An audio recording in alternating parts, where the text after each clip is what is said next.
Good afternoon, ladies and gentlemen. Welcome back to the Public Service Commission of South Carolina. We're here in docket number 2021-88E. I hope you enjoyed your afternoon lunch break. We're going to take roll and get started. Back with Commissioner questions. We have in the hearing room Commissioner Caston, Commissioner Thomas, Commissioner Williams, Commissioner Powers, Vice Chair Belzer, Chairman Williams, and joining us virtually we have Commissioner Urban. Just a note for our schedule today. We're going to go until about 6 o'clock this evening, and then tomorrow morning we're going to start at 10:30. So we're going to wrap up this evening at 6 p.m. and then we'll start tomorrow morning at 10:30. I think we left off with commissioner questions, and we were with Vice Chair Belzer.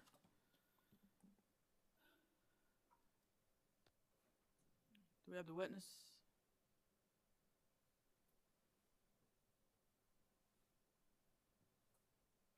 Hi, Mr. Cassis. Commissioner Belcher, how are you? I'm fine. I'm sorry I threw you a curveball before lunch, but I think we've got the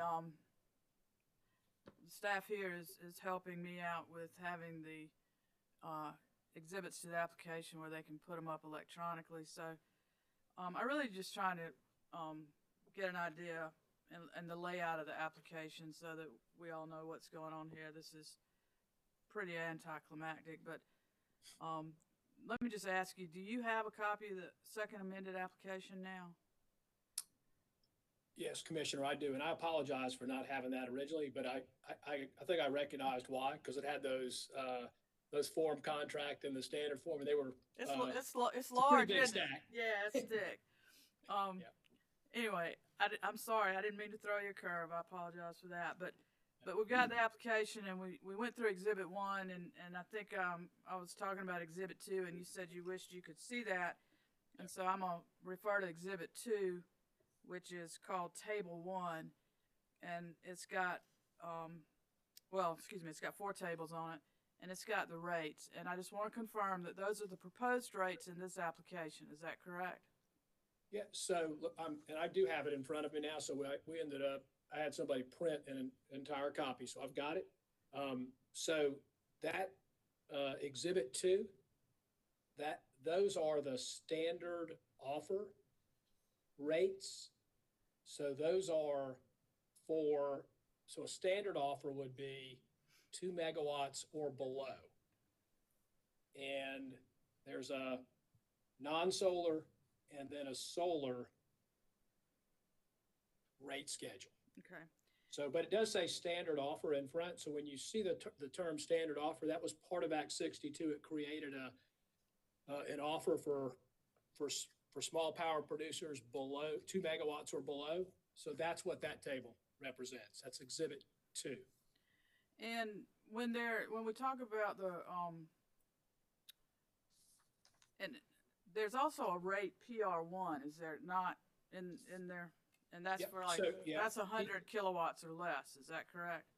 Yeah. So that's a continuation of an older offering, but that's for 100 kW or less. Okay.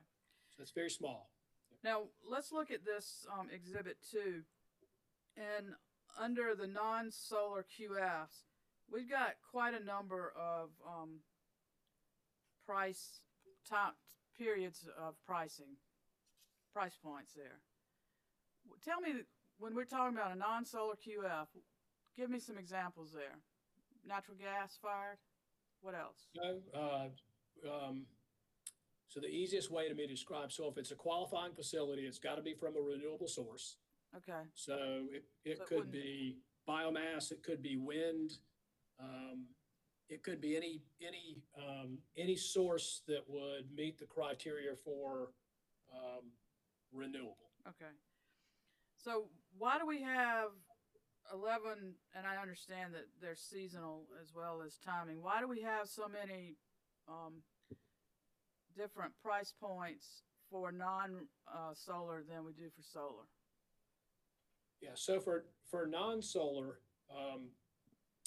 what we wanted to do is provide as much transparency when in the time buckets in the seasons when the system needed the energy or could value it at its greatest. And then also clear signals when we didn't have a need for a capacity on the system, which would then obviously reflect lower energy rates. So those are all energy on the top, and then there's capacity, which is availability, or when you can call on the I guess that's table 2. Right. Well, why wouldn't we want those same signals for solar that we would have for non-solar? No, that's a good question. So for solar, because it's profile, that's a QF profile. So that's just a profile that solar would provide. So it's actually bundled into levelized across all hours. Okay. And are you aware that from the last avoided cost proceeding, the commission on reconsideration adopted four price points at that point? It was like I believe a peak season peak, a peak season off peak, off peak season peak, and off peak season off peak. So there were 4 price points there, and Dominion just tossed those out and went with this. Is that right? So I mean that's a question for the modelers, but I think it's a function of primarily energy being fairly levelized, limited capacity. So across all hours, energy's pretty much the same, and then there's a spreading, and I guess this is a condition of meeting the requirements of the order, but of then also spreading out capacity. I think it's a function of the calculation that we were required to do. Okay. That we were required to do. Tell me who we are and who required. Dominion Energy, South Carolina, in compliance with the order. In compliance with the last avoided cost order? Yes, so there was a capacity calculation that I think was required. Again, I think these are all standard offer rates, so they're for small projects, 2 megawatts or below. But we also had to provide for capacity, and that's all solar generating hours, and that's a capacity that reflects the calculations, I believe, that were accepted, believed by witness Horry in that proceeding. Okay, and witness Horry is a witness for a party, right? That's right. I think his calculation, I think, was accepted, if I'm not mistaken, and the commission then accepted that, and it was in the order. And is it witness Bell that will be primarily the one to talk to about the modeling and these time periods? Yeah, it'll be witness Neely and witness Bell.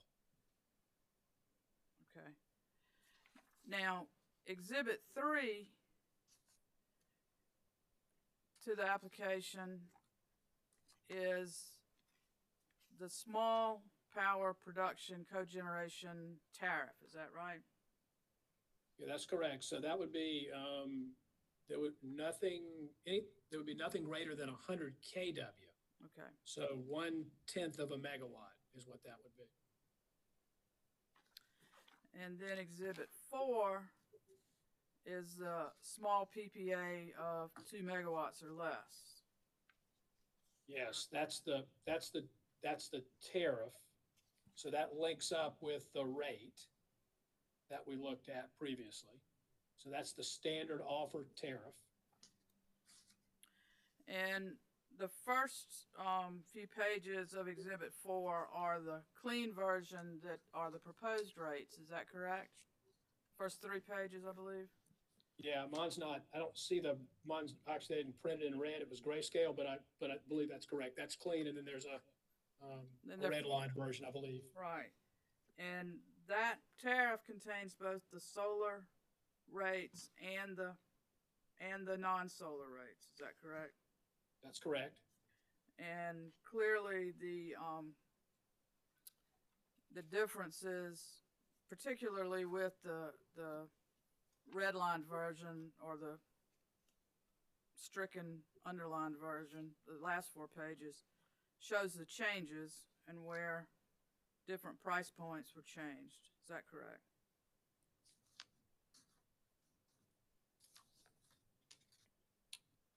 Yeah, as far as I could tell. Yes, Commissioner. And the energy credits are a good bit less than they were the last time. What Dominion is proposing are a good bit less. Is that correct? Good bit being my characterization. You don't have to accept that characterization. Yeah, I would just say they were accurate. The modelers, put the inputs in, and it provides I guess with the change case, then it provides that particular profile.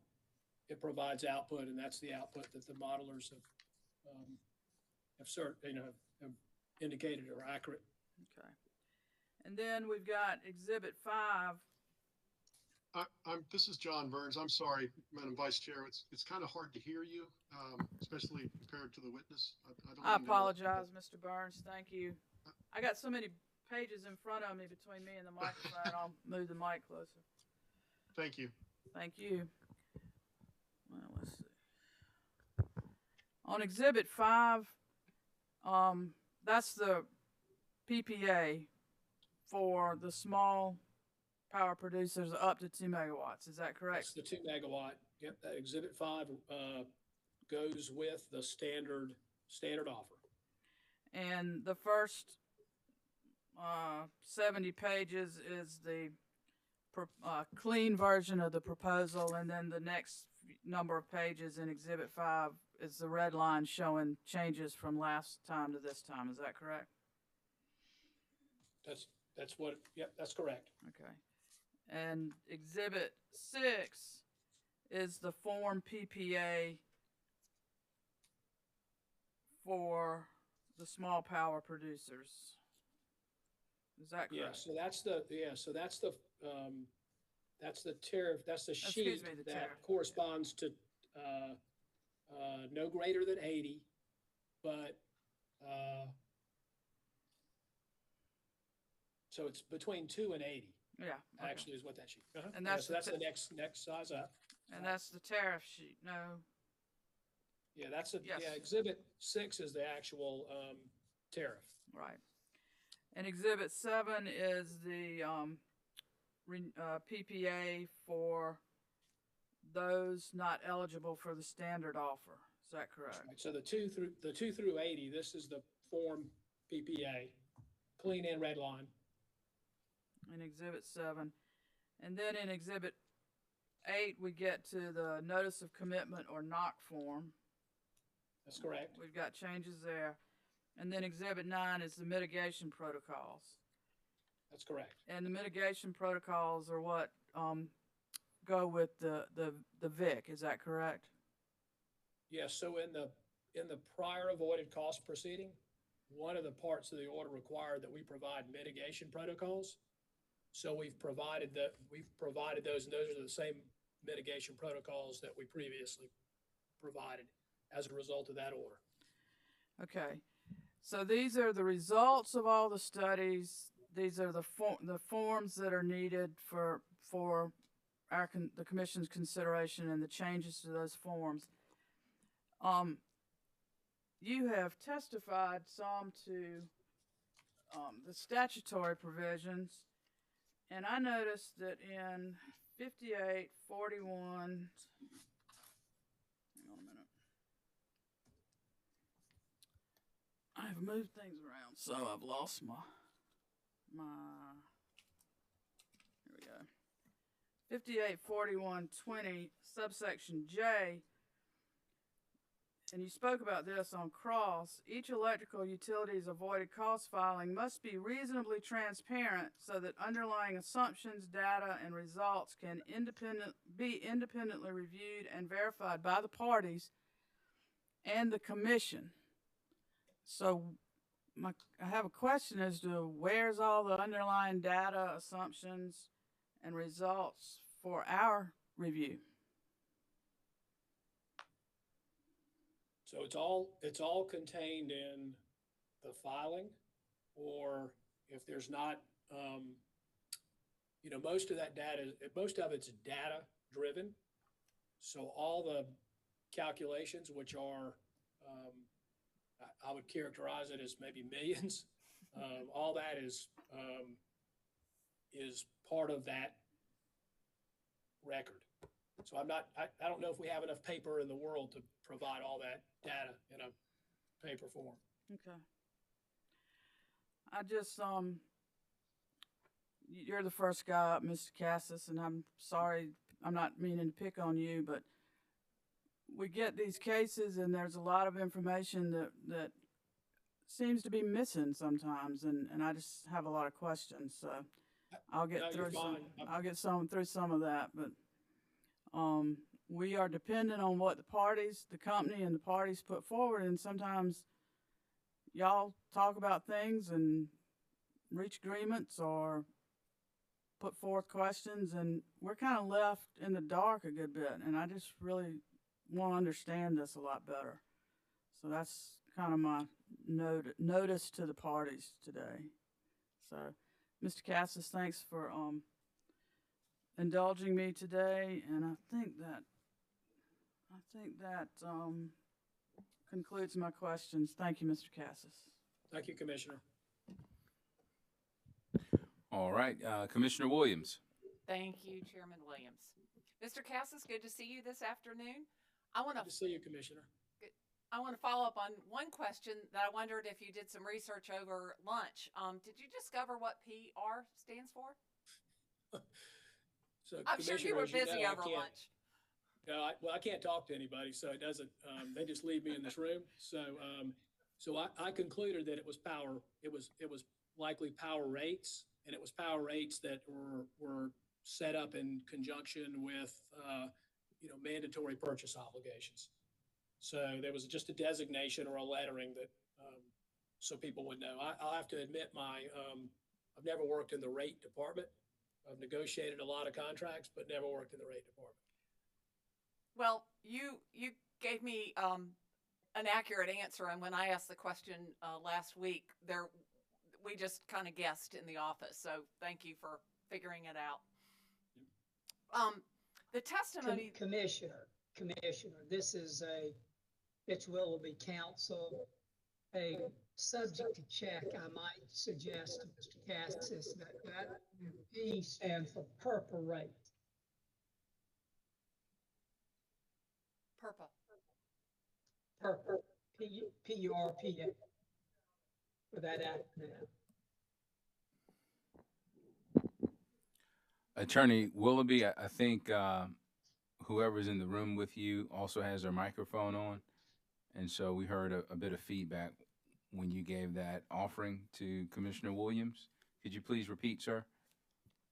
Yes, what I was suggesting to Commissioner Williams, that the P, I didn't want there to be this confusion that the P would stand for PURPA, P-U-R-P-A rate.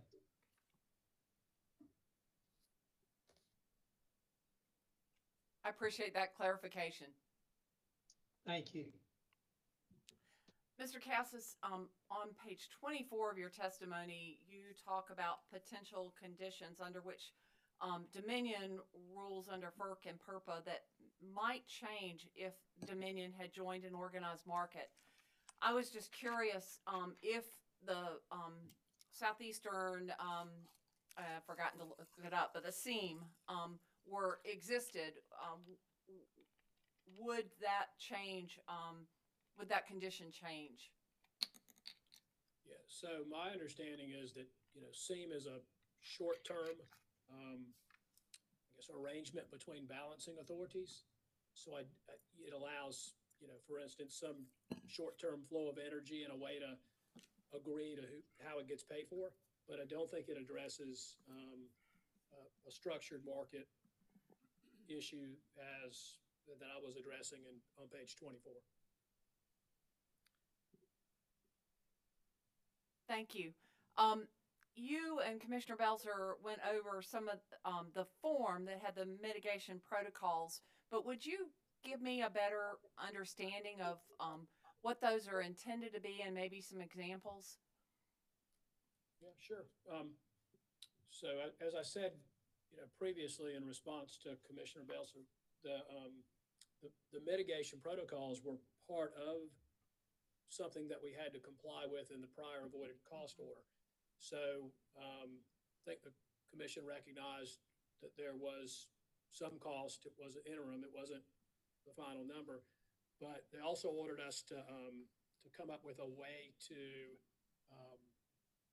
allow for developers, if they were so interested in, creating or operating or doing something actionable that would reduce their VIC, their ultimate VIC. So it wasn't designed to be highly prescriptive in what they do, because there's multiple ways that developers could do things differently. So it was just, if we got those conditions met, then they would not have to pay. They wouldn't be paying for operating reserves for if they met that. But it's if they met those protocols. Now, I've skimmed them, but in order to meet that circumstance where you would not be paying the variable integration charge, would you have to do all of them, or is that a negotiation that takes place? Yeah, so for the mitigation protocols, we were just ordered to comply with the creation of some really a forecasting mechanism, which could then be supported by operations, so that it would actually not require that we keep reserves in place to back up for the sudden drops. So we weren't as I wasn't. It's as a QF, I don't think it was our responsibility to say you do exactly this. What we did, we wanted to leave it with a lot of optionality for the stakeholders. So is that negotiated? So it's actually never been approved. We've had some, like, as I said, we've had some developers who have signed contracts. And I mean, the best examples I've got are the contracts that were, I think, the last set of projects that were completed. They were smaller distribution interconnected projects, but they basically agreed to pay $2.29 per megawatt hour, as opposed to doing anything differently. And then we've had a couple of projects, or at least one project that signed an agreement. They were storage tariff. They utilized that storage tariff that we had filed, which was something else we needed to file to be in compliance. We assessed the operating conditions, and because we operate the storage as capacity, we recognized that it would limit the amount of operating reserve in that application. Okay, thank you. And continuing kind of with the variable integration charges, does the location of the facility enter into the cost or the need for operating reserves? That's a great question. So for QFs, they basically pick the location. Right. So we don't have any say, and I think that that's a potential area of interest in getting facilities that are maybe better placed on the system, as opposed to maybe just the idea that we can, where there's a cheap interconnection or where there's cheap land, but maybe not where there's load. That concept is a very interesting concept to us, to maybe put facilities in places that are much more aligned with where the load is. Say, for instance, closer to where Charleston, in that area. Mm-hmm. So that's currently not a mitigation protocol. The location, no, because it's not a. In the end of the day, it's studied at a system level. So when I answered the question for Commissioner Caston about, it's a supply side analysis, So it essentially looks at the supply, all the solar, all the other generating assets that we own, and looking at those together and then modeling, but it's not as precise in terms of is a plant in Orangeburg or a plant in Richland County, which one of those provides the most? They're in totality, they're dispatched, or our assets are dispatched, their assets just deliver when the sun shines, and therefore it's not locational specific at all. Is that an area that you think might be developed in the future? Yeah, I think there's a lot of things in what I would call advanced resource planning. That space that could be developed, with the balance of the stakeholders. I think I think it's an important issue to get resources and transmission infrastructure and even storage infrastructure in places where it ends up being an investment for reliability and affordability instead of just where someone can create, financing. Different thought process. Thank you very much. I appreciate the information. Thank you, Commissioner. I see Commissioner Caston. We'll go to Commissioner Powers and then Commissioner Caston. Thank you, Mr. Chairman. Mr. Cassis, over the lunch break, I was thinking about the term, and there was some discussion earlier about commercial reasonableness, which I guess has to go with the idea of the contract and would have a purpose to accomplish the goals between the parties, just like any contract would. I haven't borrowed Commissioner Caston's Black Law Dictionary. Maybe I should have looked it up, but I didn't. But I know it's to further the legitimate business purpose, reduce costs, improve quality. I would guess, particularly with dealing with solar, would have to do with reliability. So as far as the parties' goals, we're having to apply Act 62. Would you agree that commercial reasonableness does not require or impose profitability? Commissioner, I was reaching for Act 62 for my copy, so I'm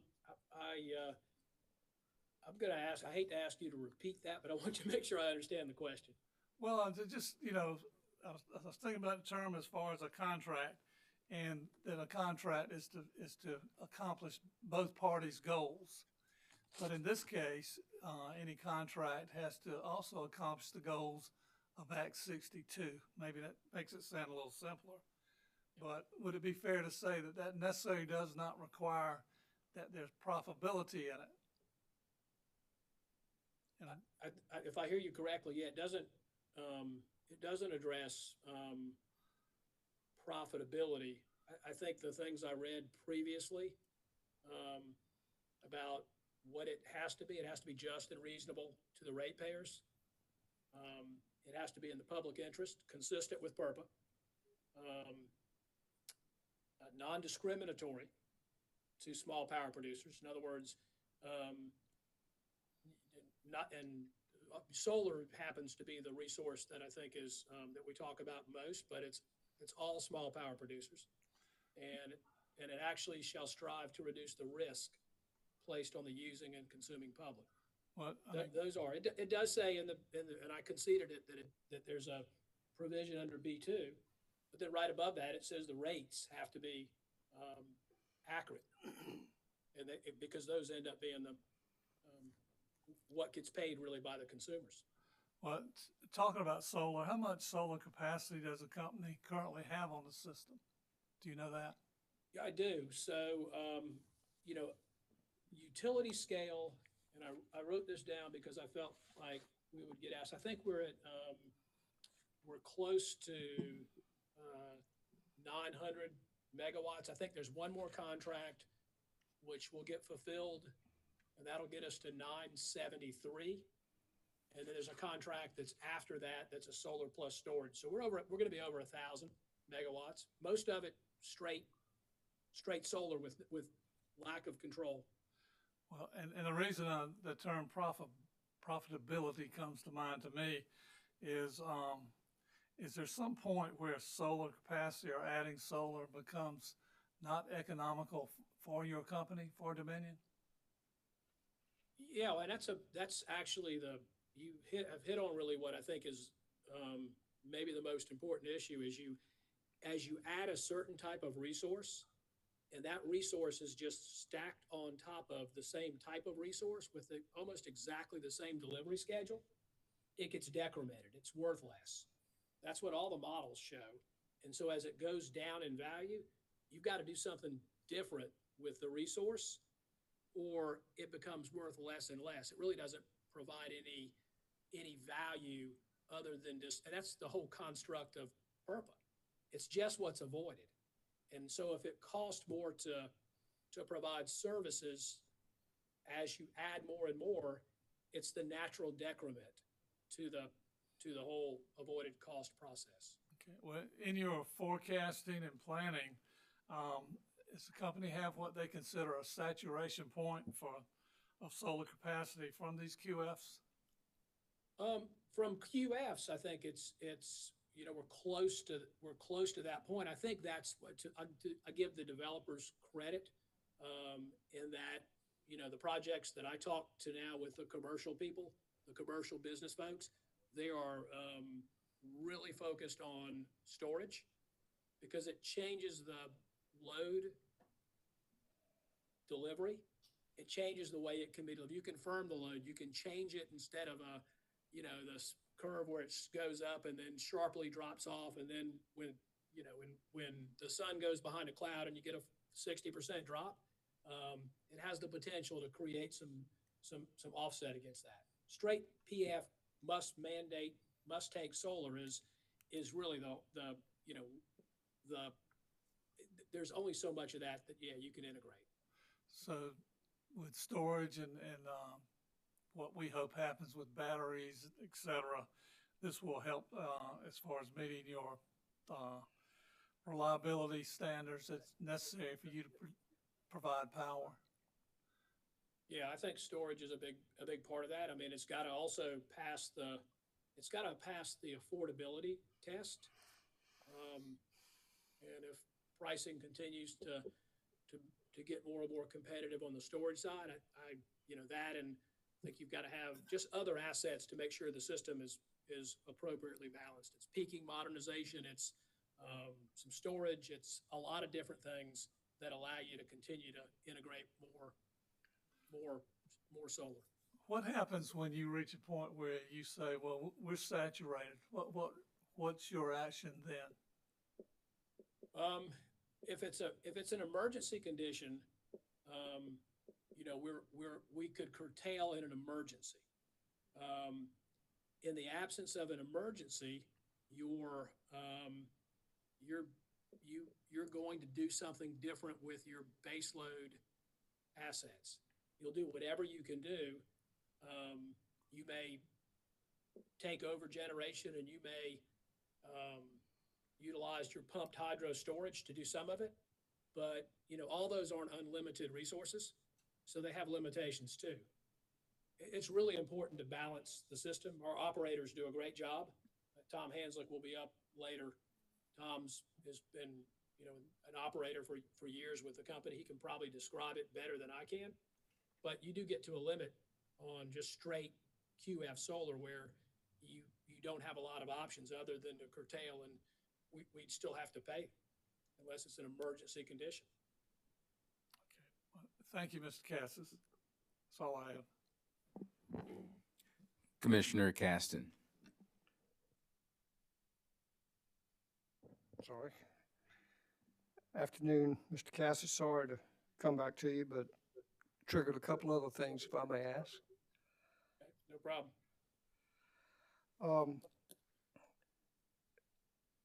And actually thinking about the responses you had to Commissioner Powers too.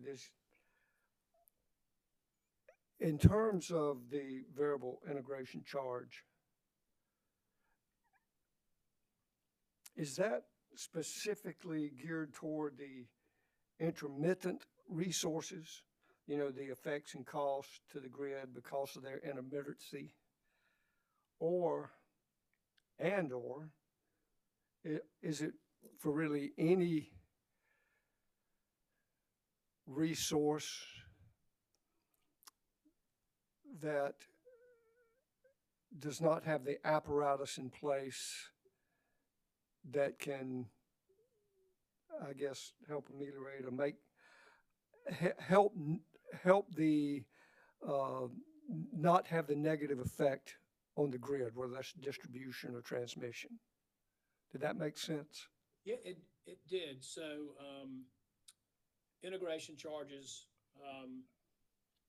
probably they originated, Commissioner, probably in the Midwest and in some wind markets, where you had, kind of a similar situation where, the period where wind might be a resource is in certain time periods. It's not really consistent with when you'd have solar, but what really is the issue is more about these drop-offs.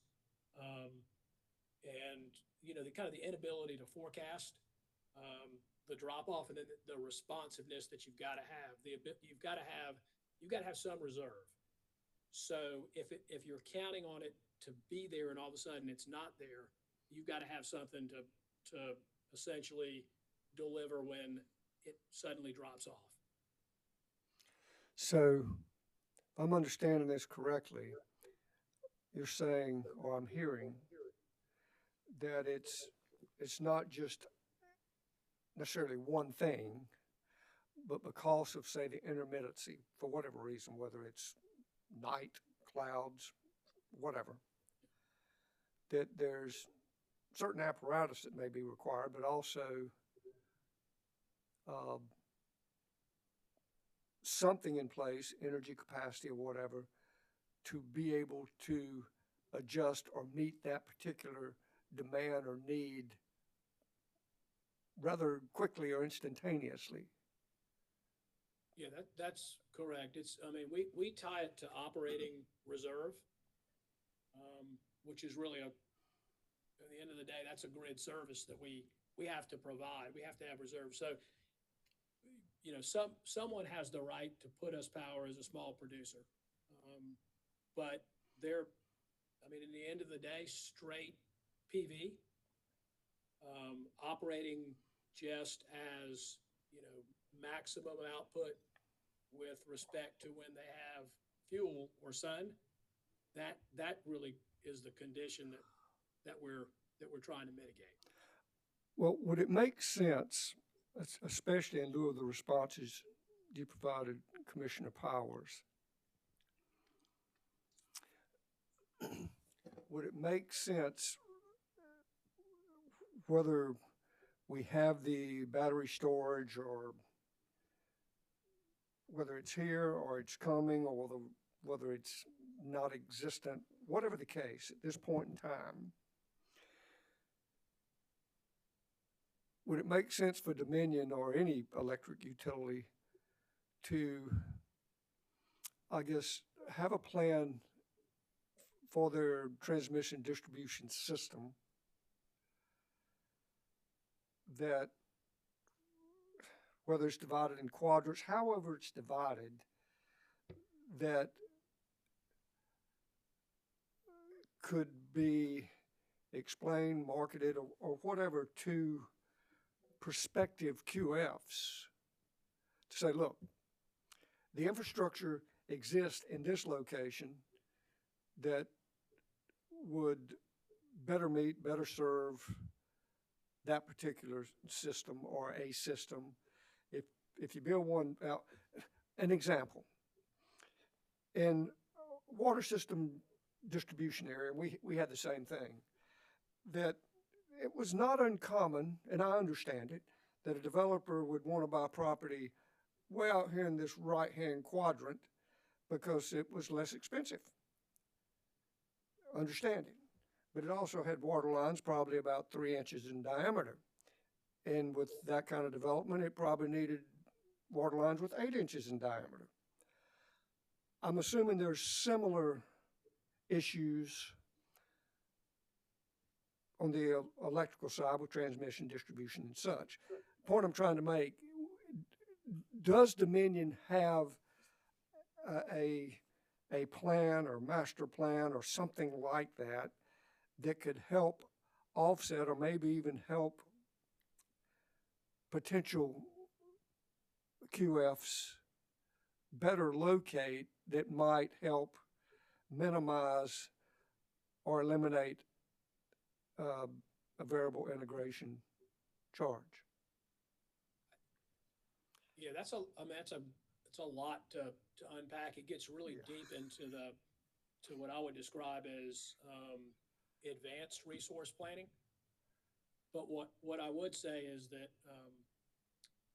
in your advanced resource plan, you not only think about supply, but you also think about transmission. Could storage be a non-wire alternative? It's with different capabilities, but some ability to help balance the system, which then works to the mutual benefit and is in the public interest. Yeah, there could be. There's much to be done in what I would describe as advanced resource planning, but I don't think it's just to the benefit of the QF as much as I think it's to the benefit of all consumers.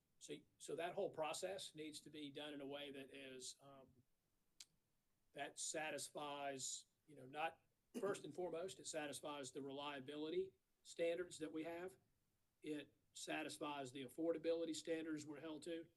And then I think also it helps with the approach to decarbonization, which we're committed to with a carbon neutral goal at 2050. So that's a lot I know to answer your question, but there can be more work done in advanced resource planning which I think will take place over the course of the next several years to create what I think is an even better energy delivery system. I absolutely agree.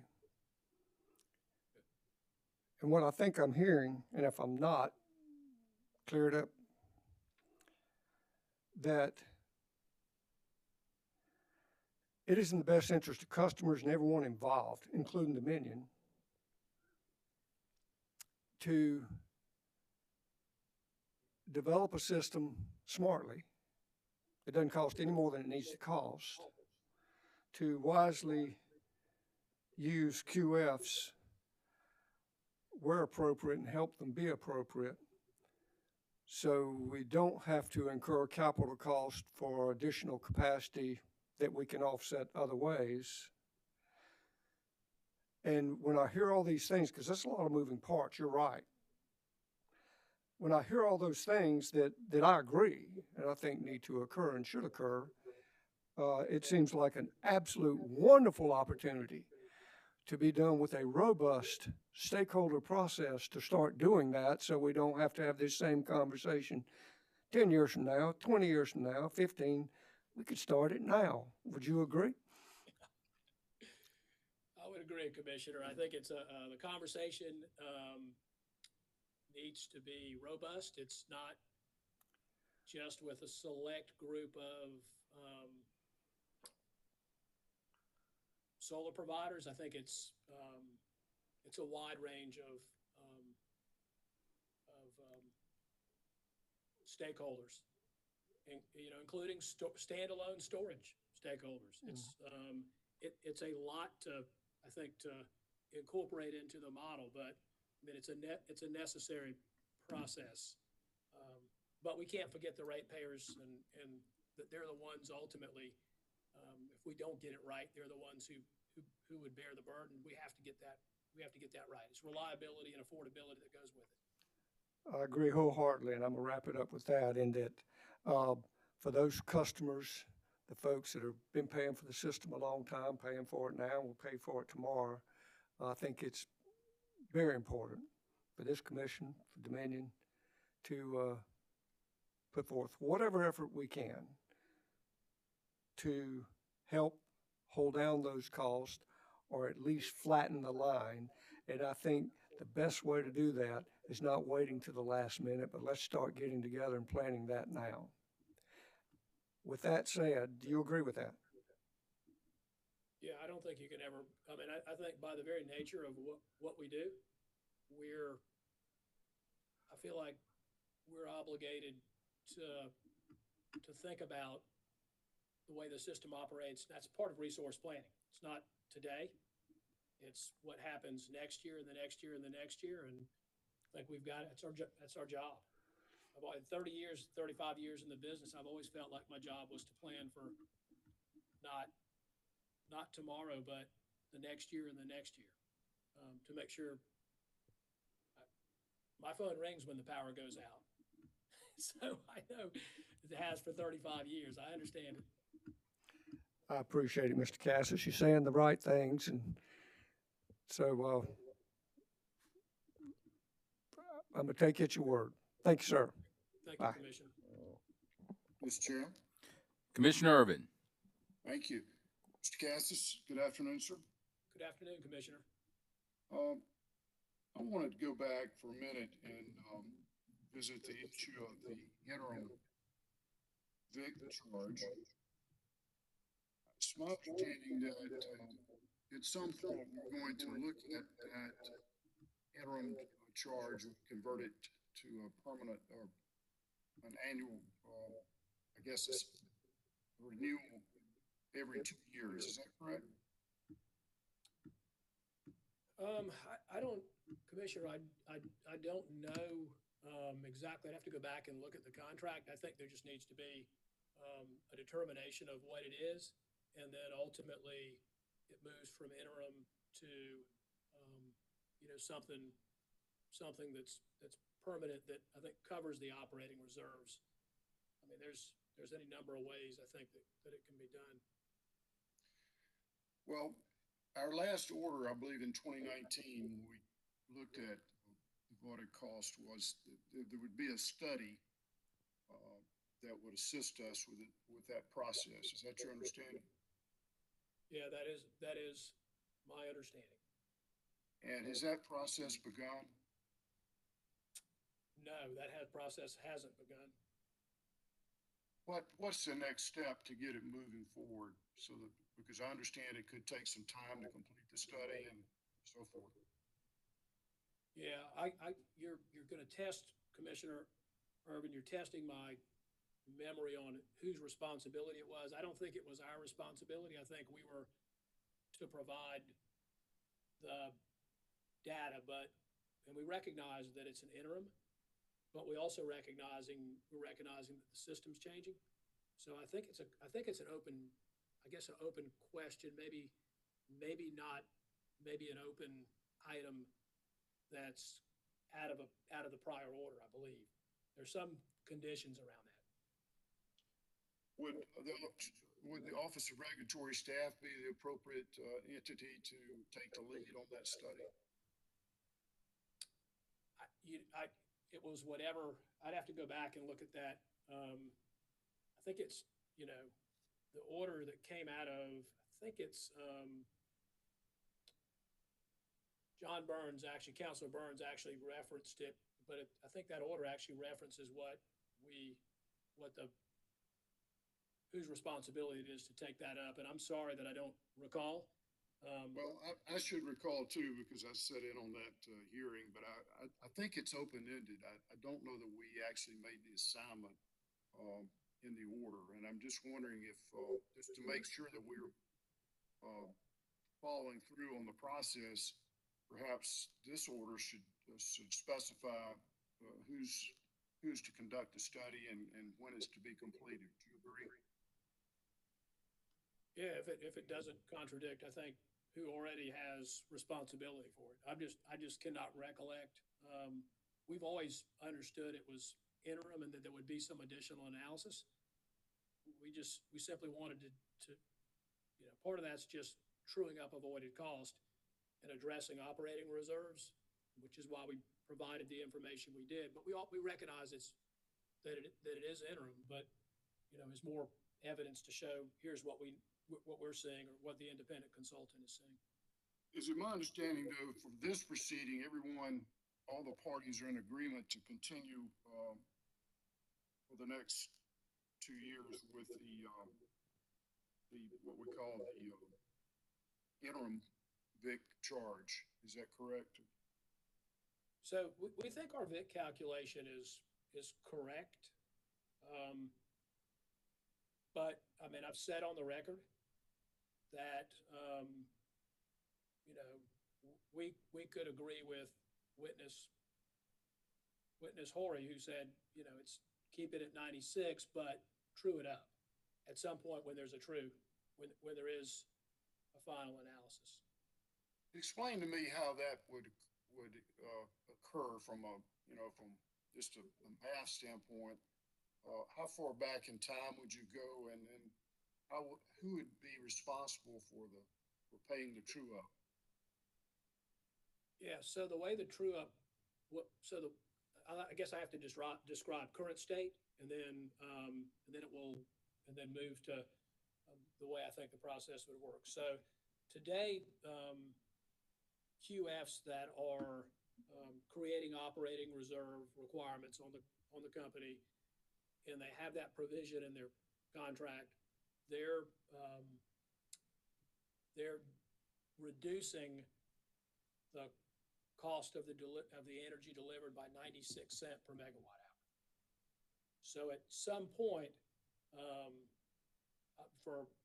I'll use an easy number, but I'll just say the numbers, the study's done, and it's determined that it's $2.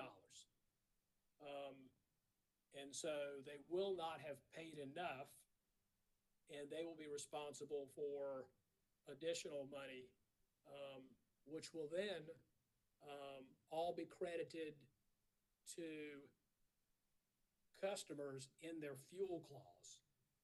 And then we'll go the other extreme, but let's just say it's 96 today, but it's 80 cent is a determination by some independent analysis. And so there's a delta. So they would have had a little too much debited out of their delivery. And so then that money will come from customers who got the 96 cent. It'll be trued up for the 80. So they'll be made whole. It all runs through the fuel clause. All PPAs, they all run through the fuel portion of the customer's rates. So the actual true up will occur in the fuel case, the annual fuel case. Is that correct? Well, I know it goes through the fuel clause. I can't tell you perfectly the mechanics, and I'm trying to think of a witness that would be best to describe the way that process would work. It's likely witness Rooks, because he deals in fuel.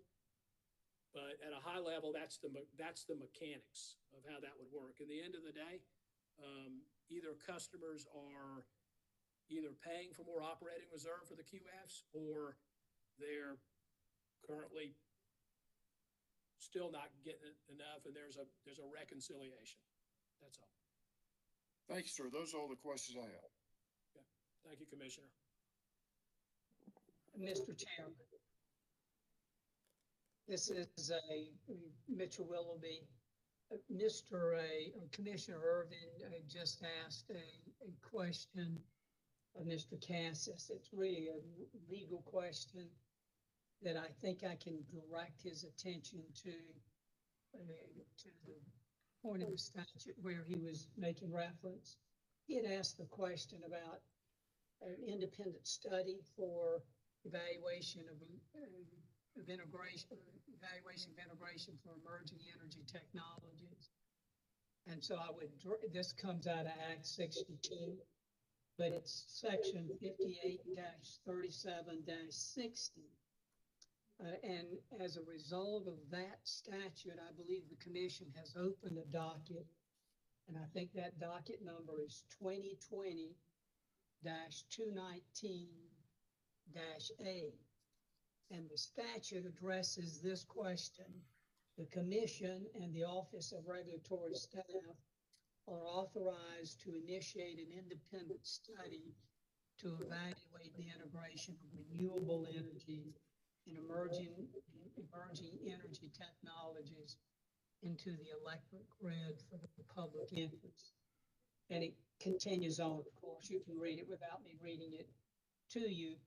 But I think some of those questions, Commissioner Urban, that you were directing to Mr. Cassis, are be addressed with that so-called study that's been open, but has not been completed. I believe the commission staff had a hearing officer proceeding to receive information about how to proceed, and I think that's probably the last formal matter that's being conducted in that proceeding. Thank you, Mr. Willoughby. I appreciate you calling that to our attention. And I understand that this study could be rather expensive. So I don't believe that the commission currently has that as a part of our budget. So we may need to look at the Office of Regulatory Staff to take the lead on that. But thank you for your explanation. Thank you very much, Commissioner. Commissioner Thomas. Thank you, Mr. Chairman. And thank you, Mr. Cassis. Can you hear me okay? Commissioner, I'm going to turn up my volume and see if it helps a little bit. Well, I'm moving the microphone a little bit closer. Does that help? Okay. Yes, sir. Let me follow up on one of Commissioner Irvin's questions, and that's in connection with the VIC and the true-up. And so, I mean, I think obviously we just covered that that true-up ends up flowing through to the customers and could be a plus or a minus. And I guess my thinking or question is, so how does that work on the other side? I mean, the other side of that, I don't suppose is going to be company expense. I guess it's going to be flowed back to the QF. And so am I correct about that? And if so, how do you think that works? Yeah, so they would be the cost causer. And so that would be their responsibility. So I mean, that would, in the absence of, I guess, of following a mitigation protocol, the cost causer would be the one that's responsible. Okay, but I guess at this particular point in time, we don't know how that would end up flowing back through to the QFs. Would that be correct? So we again go back to the math. If they owe more money and it's greater than the 96 cent, then their additional, in those years where they were charged, or the year they were charged the 96 cent, there'll be some number, and then there'll be a future number which will debit or decrement what they get paid as they deliver energy. So if they continue to deliver in the same fashion as the sun shines, they deliver maximum output, then for every megawatt hour it's measured, and there'll be a decrement against what they get paid. So if they get paid $48,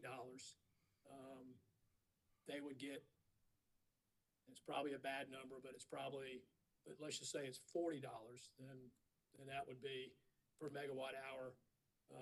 That true up comes out of that number. So there's a reconciliation. You can do it every month. Okay, so then that could end up being a slightly different group of QFs from the ones that were on the system when the imbalance occurred versus when that true up happens, so it may or may not impact the same QFs. Yeah, that's correct. There's I would describe as a group of contracts that have language that makes them responsible for the VIC. And then there's, successor contracts or contracts after that. And quite frankly, I think the move towards, that hybridization, as I described, PV plus storage, I think it's got some merits in the ability of QFs to potentially mitigate. But I mean, it's solely dependent on the project developer and how they operate. Okay. And so you mentioned something a little while ago about the situation could occur where you have to curtail but still pay the QF. And so if that instance were to occur, then that would be passed on to customers. Is that correct? That's correct. QF, we're required to pay unless it's an emergency condition. So it's must take, it's mandatory purchase obligation. So effectively then, it's the potential that customers could be paying for something that they're not receiving. That's correct. Okay. And again, this makes me kind of think about Commissioner Caston's questions about the planning. And I guess it's the more detailed, I've forgotten what you called it, the more detailed planning that would need to occur. But again, all of that would have to happen in compliance with all of the various laws, which still may make it difficult to plan around that situation, I suppose. Does that make any sense? Can you? Yeah. So the term I used was advanced resource planning. And to be clear, the utility system is it's supply, it's transmission, it's distribution. So it's the delivery, and then it's the customer, and it's a big and complex system. And what we do in the resource plan is critical to, I guess, reaching standards for affordability and for reliability. It's really, really important. But I will agree it's complex. Most people work in just one sector, but they don't kind of recognize the complexity of the total system. Okay, thank you. I appreciate that. That's all I have. Thank you, Commissioner. Mr. Cassis, I have a few questions for you. I want you to help me with a few concerns that I have. You were asked about Act 62, specifically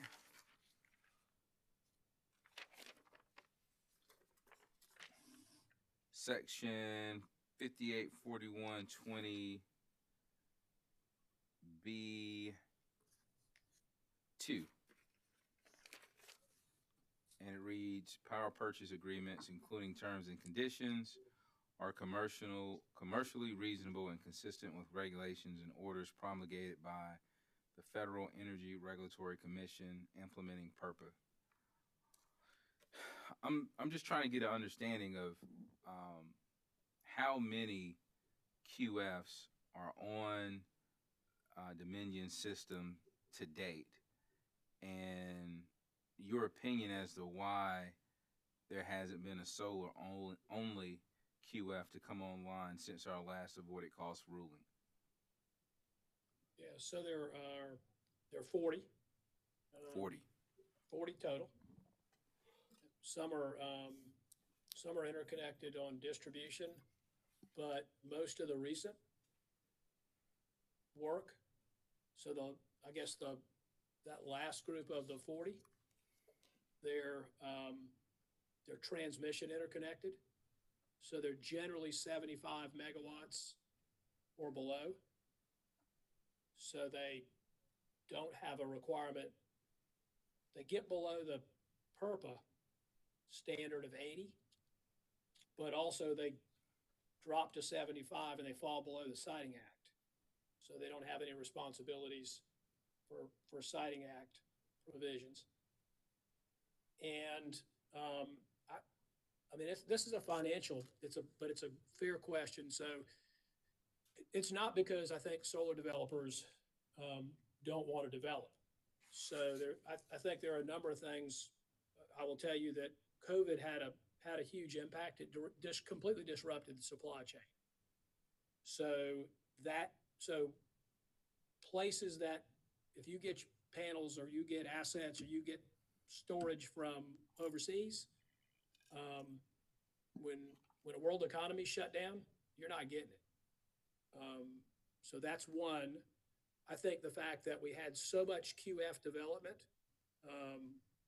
in a short period of time, projects, once they sign agreements, they don't immediately come to development. But you had a lot of solar development, really going from almost 0 to 1,000 in a relatively short period of time on a system that really isn't that big. So I think that those are, to me, more reasons than any. And I think if you properly and accurately reflect an avoided cost, it does decrement as you add more of that same resource. And so what it does is it actually it makes the price points harder to hit. You've got to be more competitive. So if panels go up because you can't get delivery, you can't meet some of the price standards. That doesn't have anything to do with being unreasonable in terms of economic terms. It just means somebody just can't make a profit on it. Those are important. Those are really important attributes. We adjudicated. I mean, we litigated this avoided cost in the previous proceeding. I think those are all points. I mean, the other thing is I think we probably even haven't touched on this, but I mean, there are a lot of projects that are in the interconnection queue, but it's so congested. We couldn't. I don't think people want to enter into commitments when you're having to build significant interconnection, and it's not going to be done for potentially several years. Those are all factors. Those are big factors in the way the model currently works. Thank you for answering my question, and I appreciate all of the context and the details because I am trying to understand the landscape. And what I'm having trouble with is understanding that Act 62 was a big change to the way South Carolina's energy future would look based on several provisions of the law. It seems as if QFs would have an easier time to come online, but yet, and I understand COVID, but COVID aside, you're telling me that not even one has come onto line, just straight solar QF. And then you talk about the queue. So to Commissioner Powers' point, is it possible that there's so many that you already have reached saturation or maximum capacity with solar, considering what you have in the queue? Like, is this even a good business to even get into anymore? If I were an entrepreneur looking to put some money somewhere and make a fair return, should I consider trying to construct a solar QF and offer solar energy to Dominion, or has the ship sailed on that? Yeah, so that's a great question, and I hope I can hit the finer points of this. I'm the person in Dominion Energy South Carolina, and then the predecessor company whose signature is on all those contracts. So it's 1,000 megawatts basically of contracts, of QFs. So I think while people were looking to create legislation like Act 62, this one area was an area that was already, at least in our balancing area, was mature because on a given day, when I pick an hour, close between 35 or 40% sometimes of the load is served by solar energy. And it's not I guess it's not an unlimited. It's a way. It was a good way, maybe at the enactment of PURPA, to give small power producers opportunities.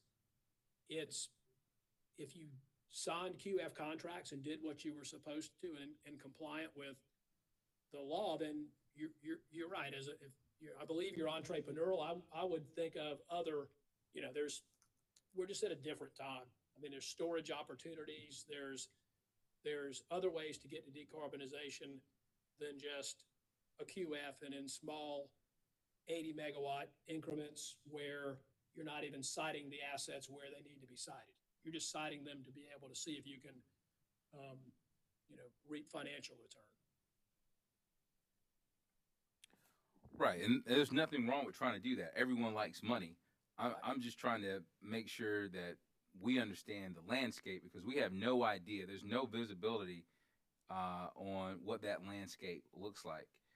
And it almost comes across as if the commission would have to do something other than offering of what it costs to make new solar QFs financially viable.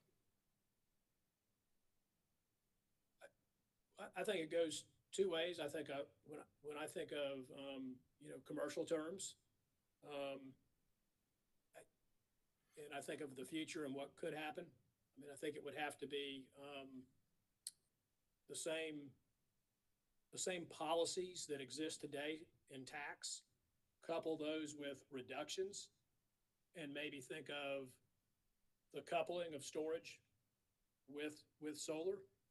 But that could be a time period before that happens.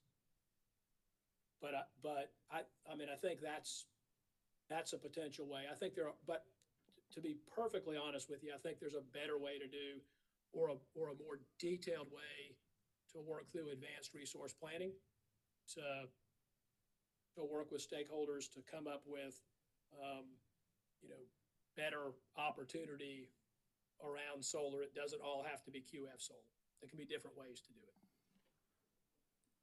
Okay. Have you started implementing that better way? I have discussions, Commissioner, with the development community. I get a lot of questions from developers asking when we'll be ready to buy. Why can't we just buy projects? They want to develop, but they don't want to operate. We have a few that do operate, and we even have some that operate well. We have some that don't operate well.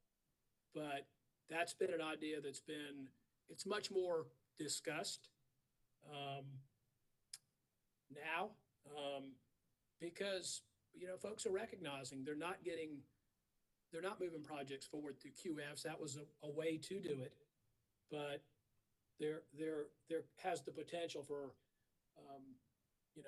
for some projects to be developed, and quite frankly for utilities potentially to own the projects after the development takes place. And maybe there's some precision in where those projects should also be going. It's not just randomly trying to figure out how to get them to financeability, but how to get them to a point where they're best for the system and best for the customers. Would that be less expensive if that's the case? Would it not be more efficient and potentially less expensive to the ratepayer for the utility just to build their own solar facilities? It could be, but I think it's very specific to the analysis and the way it's done. And I would echo what Commissioner Caston actually asked about stakeholder process. It's got to be kind of a more engaged process with the stakeholders. I think we're making a good start with our IRP stakeholder process, but it's going to take work. All right. Before I move to my next line of question, I just want to make sure that I understand your position in that the solar QF market in Dominion Energy South Carolina's territory is close to being fully mature? It's definitely down the road. So, I mean, I guess the metric that I would describe to you is, well, there are two things that what I would describe. One is that in a lot of hours, we're 35 or 40% solar. So that's must take, mandatory purchase. We don't have a choice. We can't turn it off. So that's to me, that's one piece of it. And then the other is that, you know, we're not always at peak. So many times we're in shoulder periods. And so that's when you see that, but you can take some more, but I mean, it's appropriate that it's priced properly so that consumers don't pay. But if you properly adjust pricing and decrement it for the same type of resource, then it regulates it to a way that nobody pays any more than what it's actually worth. And I think that's kind of the focus. That's a long way to answer your question, but I think there are better ways to do renewable energy than QFs. I think we did a lot of work to get to 1,000 megawatts. There are a lot of assets. So 1,000 megawatts is 5,000 acres roughly of land in South Carolina that's dedicated to utility scale solar.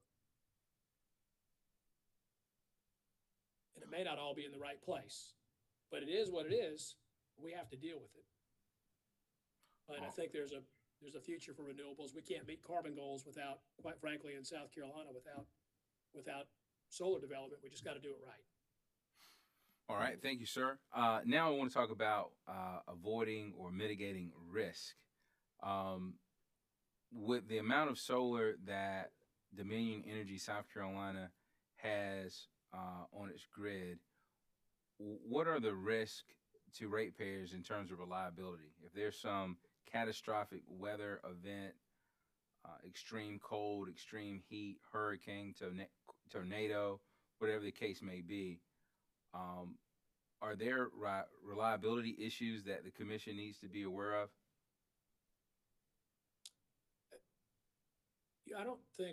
I wouldn't describe where we are today as a reliability issue, but I think it's important as the operator to continue to prudently address issues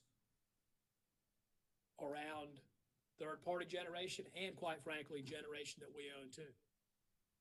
I'm always concerned, Commissioner, about, I think that's our core.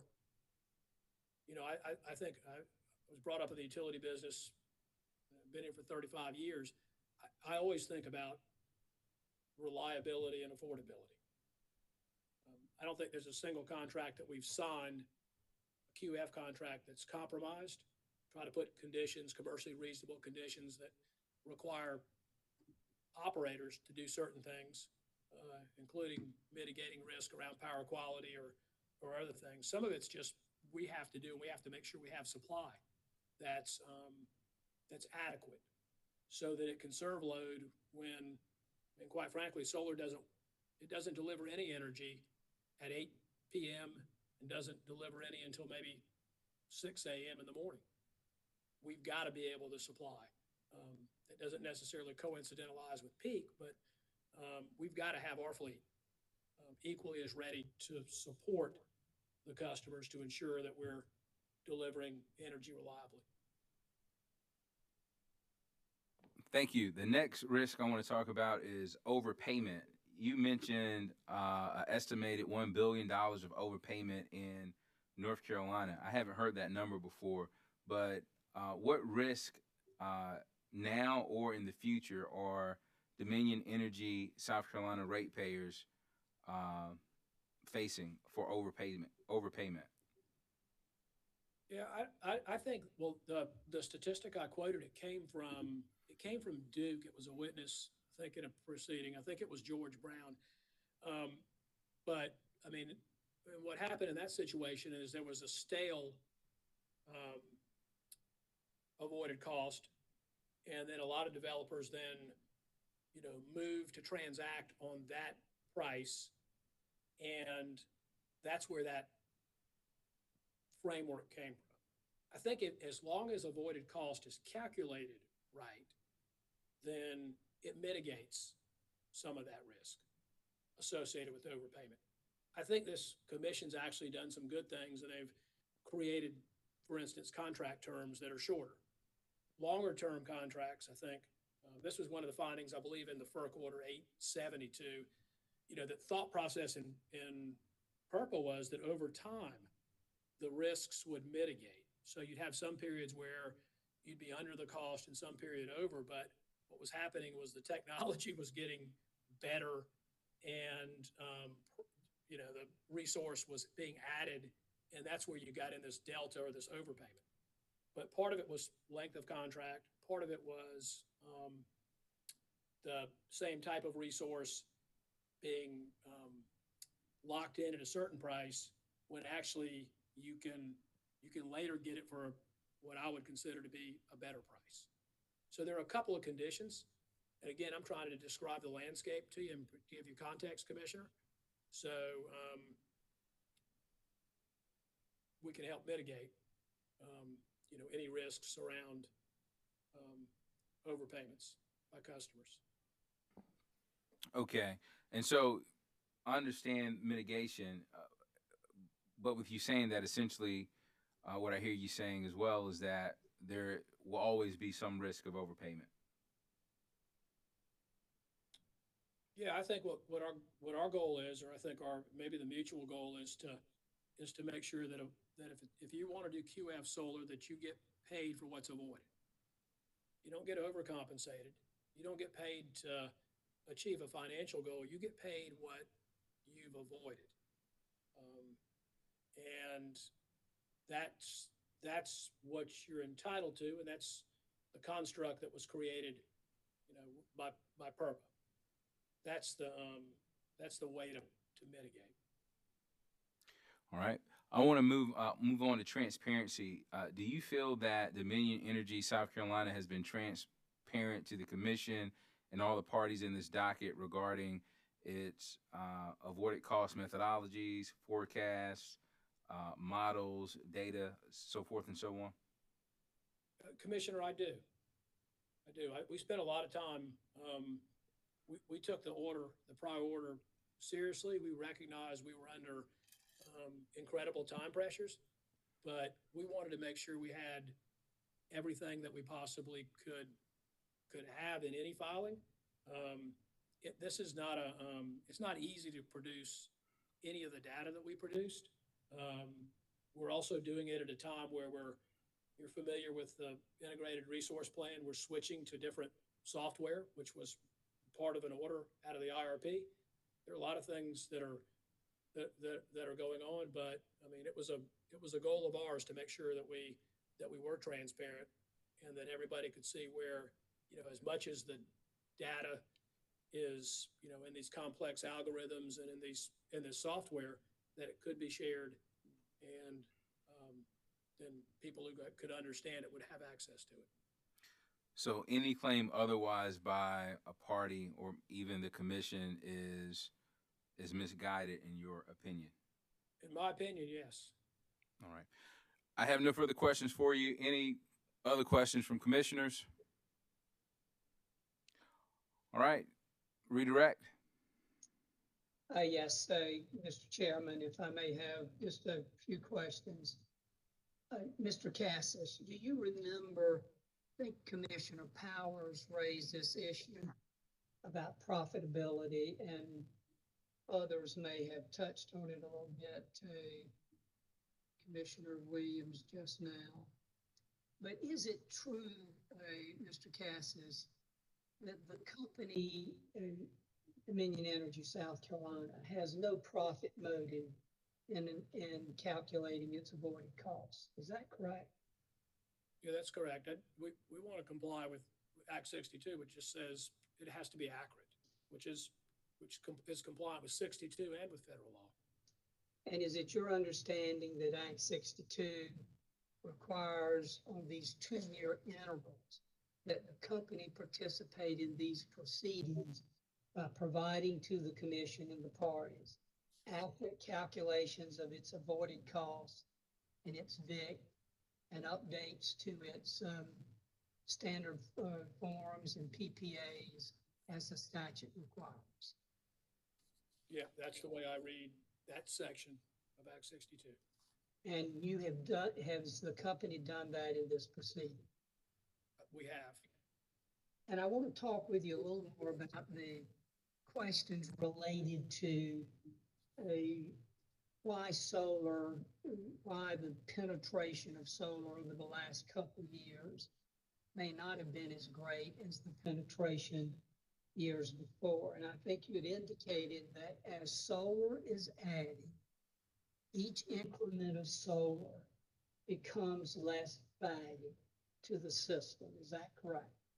Yeah, that's correct. It doesn't just apply to solar, it applies to any resource that's got the same profile or shape that gets added on top of the same profile.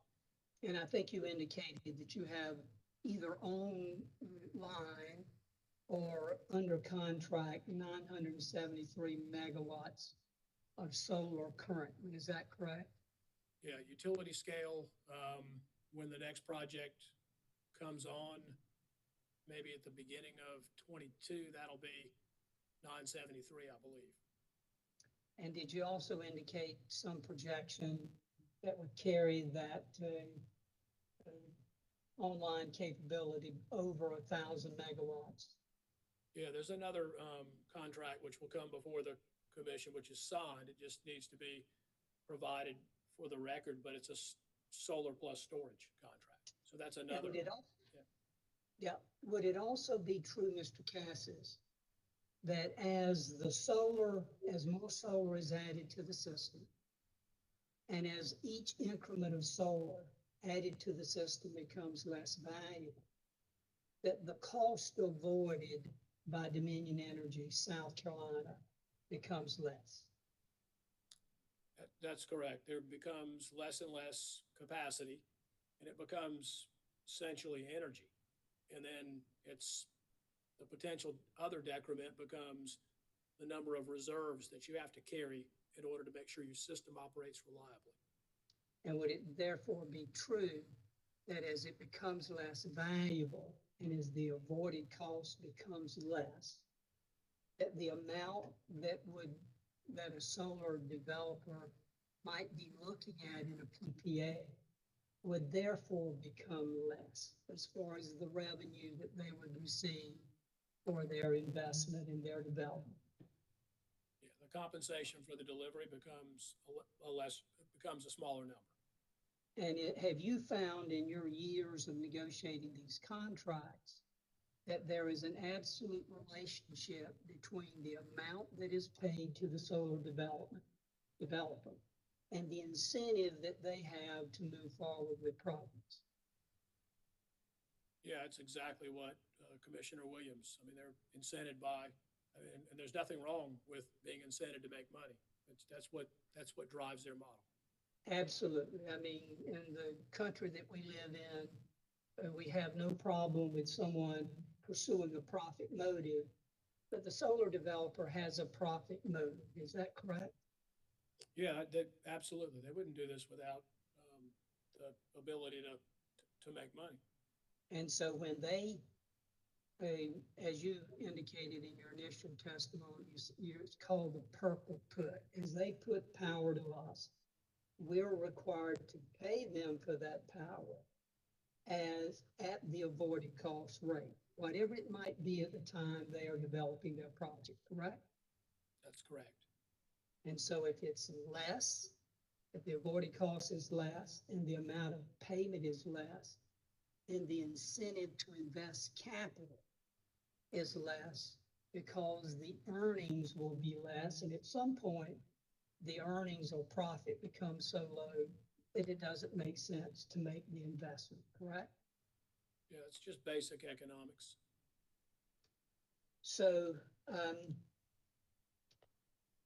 let's also talk about, I want to show you, I want to see if I can share my screen. And Commissioner Williams, I'm still vying for the technology award. So I'm going to see if I can earn it yet again.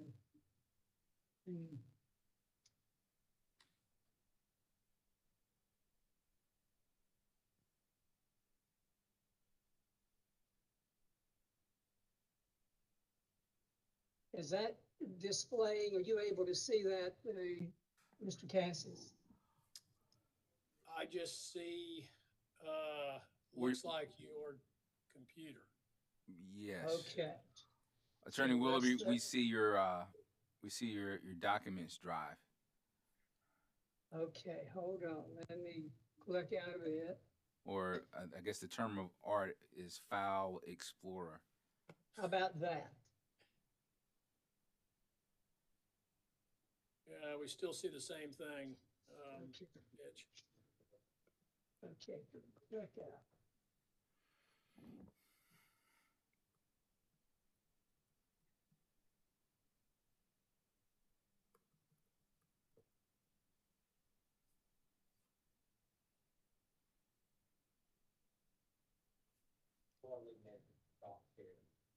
Say again?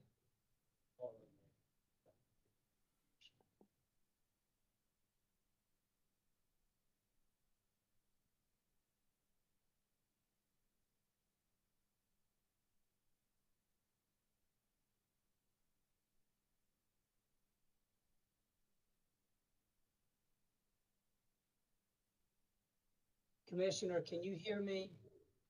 Yes, sir. Okay, let's see if I can, I've obviously hit a button here that.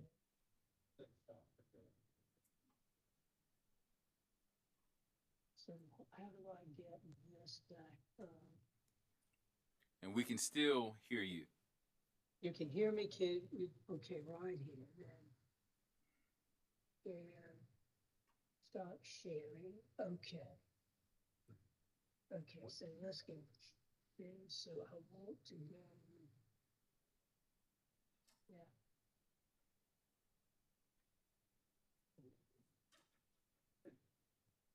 Yeah.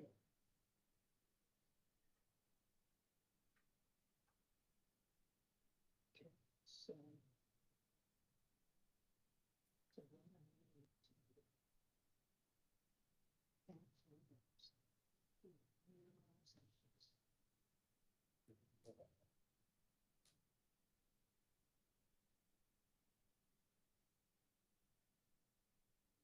So I can't get to.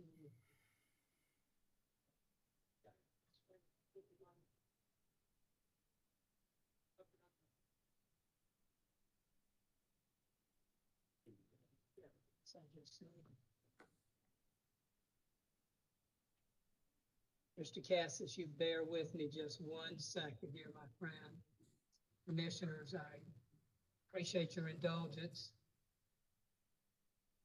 If I can get back to my.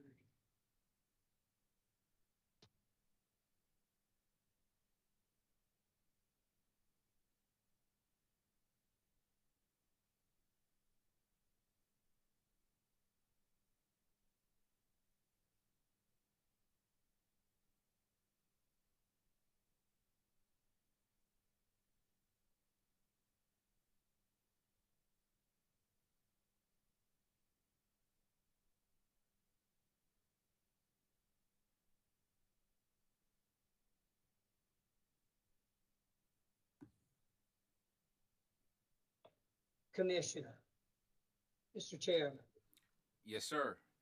would it be appropriate to take a quick break, the afternoon break, and let me, because I really do want to show these 3 quick slides to the commission, and then I'll work out the technology details while we're on the break. All right, we're in recess until 3:50. Thank you, Mr. Chairman.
Good afternoon, ladies and gentlemen. Welcome back to the Public Service Commission of South Carolina.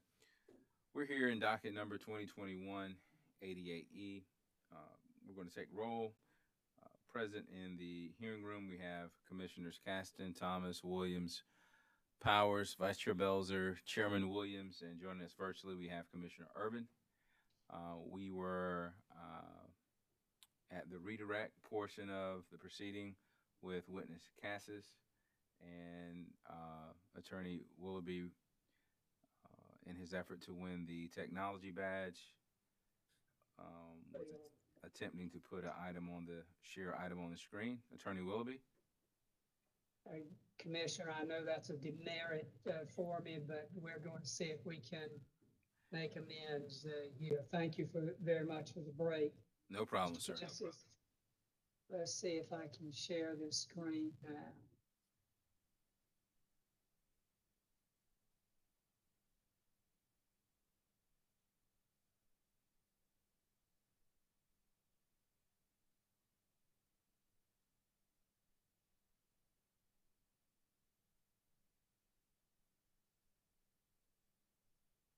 Is that displaying? Not yet, sir. How about now? Yes, sir. Is that good? Yes, sir. Attorney Willoughby, if you were here, you would hear the round of applause that you just received.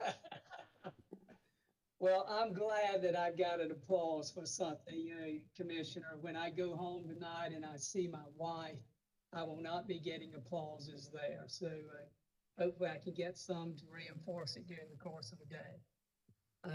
So, Mr. Cassis, I have on the screen one of the sections from Act 62, it's 584128, and you've actually mentioned these provisions during the course of your testimony today, and you were asked about some of these provisions by the commission.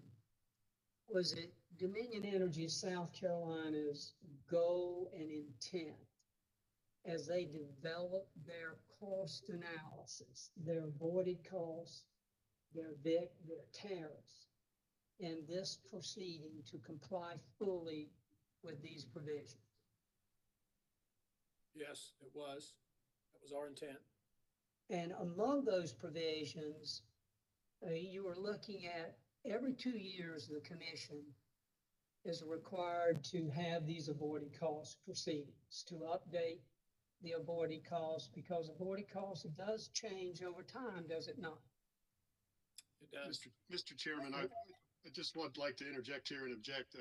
I've been pretty patient about this, but Mr. Willoughby is testifying and leading his own witness, and for a while has been testifying and leading his witness outside the scope of cross.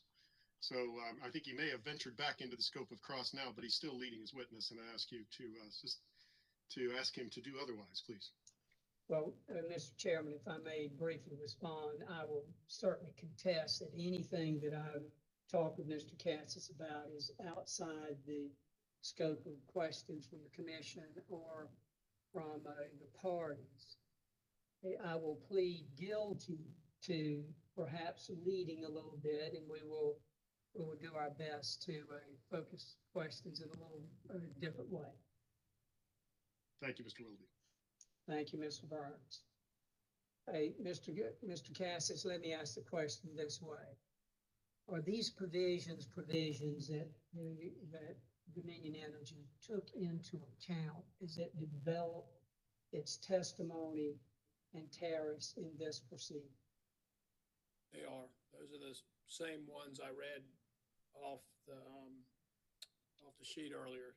They were ones that we held firm to. Now, if you would review with the parties in the commission the provisions that guided Dominion Energy in the development of its testimony and the calculation of the avoided cost and VIC in this case. Sure, yeah, so it's just and reasonable to ratepayers. In other words, whatever we pay the QF or the qualifying facility, it's got to be, it has to be just and reasonable. it can't be something that is otherwise, can be avoided. It can only be what the utility can avoid. It's in the public interest. In other words, it's the ratepayers. The consumers are paying whatever in fuel, whatever we pay to the QF. It's consistent with PURPA and Federal Energy Regulatory Commission implementing regulations and orders. It's non-discriminatory to small power producers, meaning all power producers. That's why you have a non-solar rate. And then the last one is it shall strive to reduce the risk placed on the using and consuming public. So that addresses reliability as well as price risk too. And all of the information that you have submitted, you being Dominion Energy South Carolina, in this case, have you attempted to comply with all of those requirements? Yeah, we have. And is it important, the very last one and the very first one talks about ratepayers and in the public interest. Is it important that the risk not be placed on the using and consuming public? It is. That's the basis for the whole avoided cost calculation.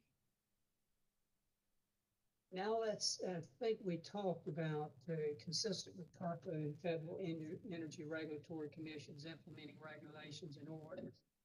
I want to turn to the next slide. You see the next slide that I have on the screen?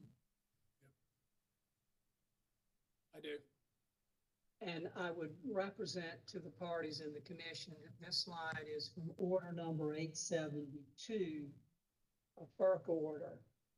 And it may be found at 172 FERC paragraph 61,041. And it's a 2020, September 2, 2020, order.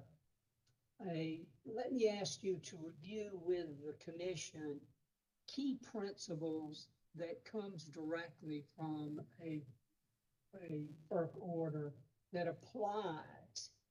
Mr. Chairman, again, I need to object here, if you don't mind. This seems to be well outside the scope of cross. This could have been incorporated in the direct testimony or the rebuttal testimony. Now we're going into basically a third direct, which is, it's outside the scope of the cross. I'm not sure how you can even introduce this as an exhibit. Mr. Chairman, if I may respond, this exhibit, first of all, is directly from a FERC order. But secondly, the highlighted language addresses directly a question that I think the chair of the commission asked about what happens if we get the avoided cost wrong and we had it too high. What happens? And this order addressed that issue, and Mr. Cassis, I think, is entitled to answer the questions. And of course, the commission can take, Act 62 requires you to make sure you're consistent with FERC orders and implementing regulations. You can take judicial notice of this. I don't even know that you have to take judicial notice of it, but I'll certainly ask when I complete this cross-examination that you do so. Attorney Burns, I remember at least questions in the commissioner's opportunity to address the witness, some of the issues that Attorney Willoughby is now raising coming up. So I think he's within the scope. So at this time, I will. Thank you, Mr. Chairman. I just would only add, if you don't mind, I would only add that it seems that Mr. Cassis has answered those questions, and he's just being asked them over and over again at this point. But I'll defer to your ruling, and I appreciate your time. Thank you. All right. At this time, your objection is overruled. Attorney Willoughby, if you would just keep in mind the if there are repetitive questions, if you would just move past those. Thank you, sir. We will do so, Mr. Chairman. So, Mr. Cassis, if you would, And I want you to look at all of these requirements and see if you, in developing the testimony that you have presented in this case and the tariff sheets that have been presented in this case, if you complied and attempted to comply very faithfully to all of the provisions of this order.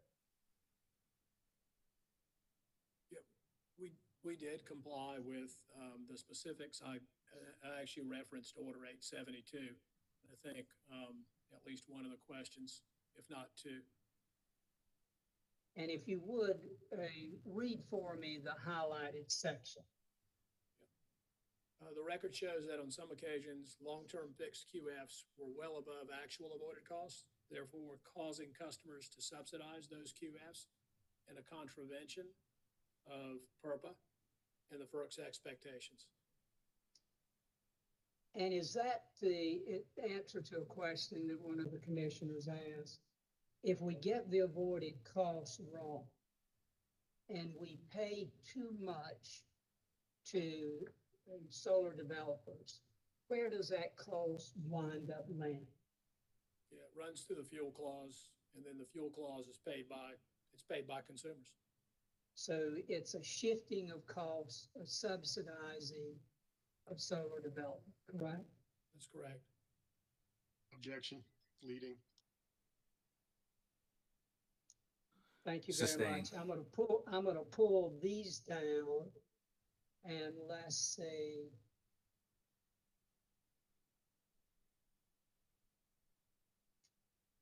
Now I have just one other area of inquiry, maybe two. You were asked some questions about DES advancing the Guidehouse study, and Mr. David will be testifying later in this proceeding, and of course is the proponent of that study.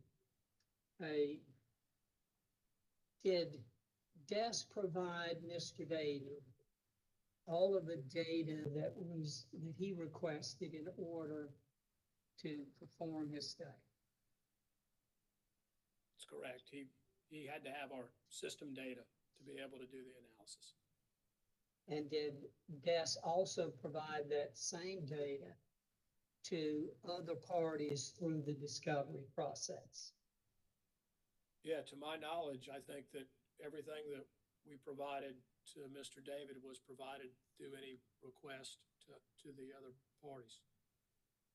As DES presents its avoided costs, in this case, the VIC in this case, do you believe that the VIC that is being advanced by DES in this case to be an accurate reflection of the calculations that that would reflect what the VIC, the variable integration cost, actually is on DES's system? Yeah, I do believe that the Guidehouse study reflects accuracy. And one final line of questions is Commissioner Belser had asked some questions about how the commission might get information. Obviously, the commission has all of the pre-filed testimony, correct? That's correct.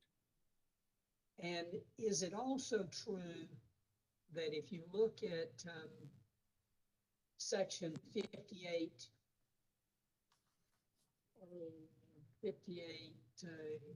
it's a long section, 584120, subsection I, that there are provisions there where the commission may employ third-party consultants.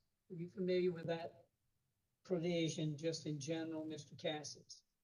Yeah, I am. They hired a consultant I know in the previous proceeding, and I think they've hired one in this one. And to the extent the consultant needs any information that might be relevant to this proceeding from the company, is the company committed to providing that information? Yep, Absolutely. In fact, there's a provision in that statute that says the utility shall be responsive in providing all documents, information, and items necessary for the completion of the report, right? That's correct. The final question I have, Mr. Cassis, deals with, you were asked some questions about this most recent solar project that came, that you have under contract.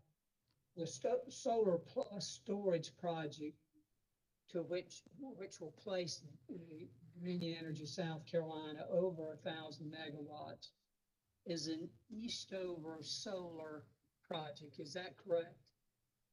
Yeah, that's correct. And subject to check, would you agree that the company has filed that contract with the PSC in docket number 2021-185-E on or about June 4 of 2021? Yeah, not sure about the numbers, but I do know we filed it in accordance with the our regulatory attorneys requiring that we do that, or telling us we needed to do it. That was June 4th. That's correct. And so it's on file with the commission as of now. That's my understanding. Thank you very much, Mr. Cassis. Those are all my questions. I'll redirect Mr. Chairman, members of the commission. Thank you very much for your patience with me and my technology award effort. All right. Anything else for this witness? I All right, would sir. ask that the witness be excused, Mr. Chairman. The witness is excused. Please call your next witness. Thank you very much, Mr. Chairman. We would call next to the stand Mr. Tom Hansen.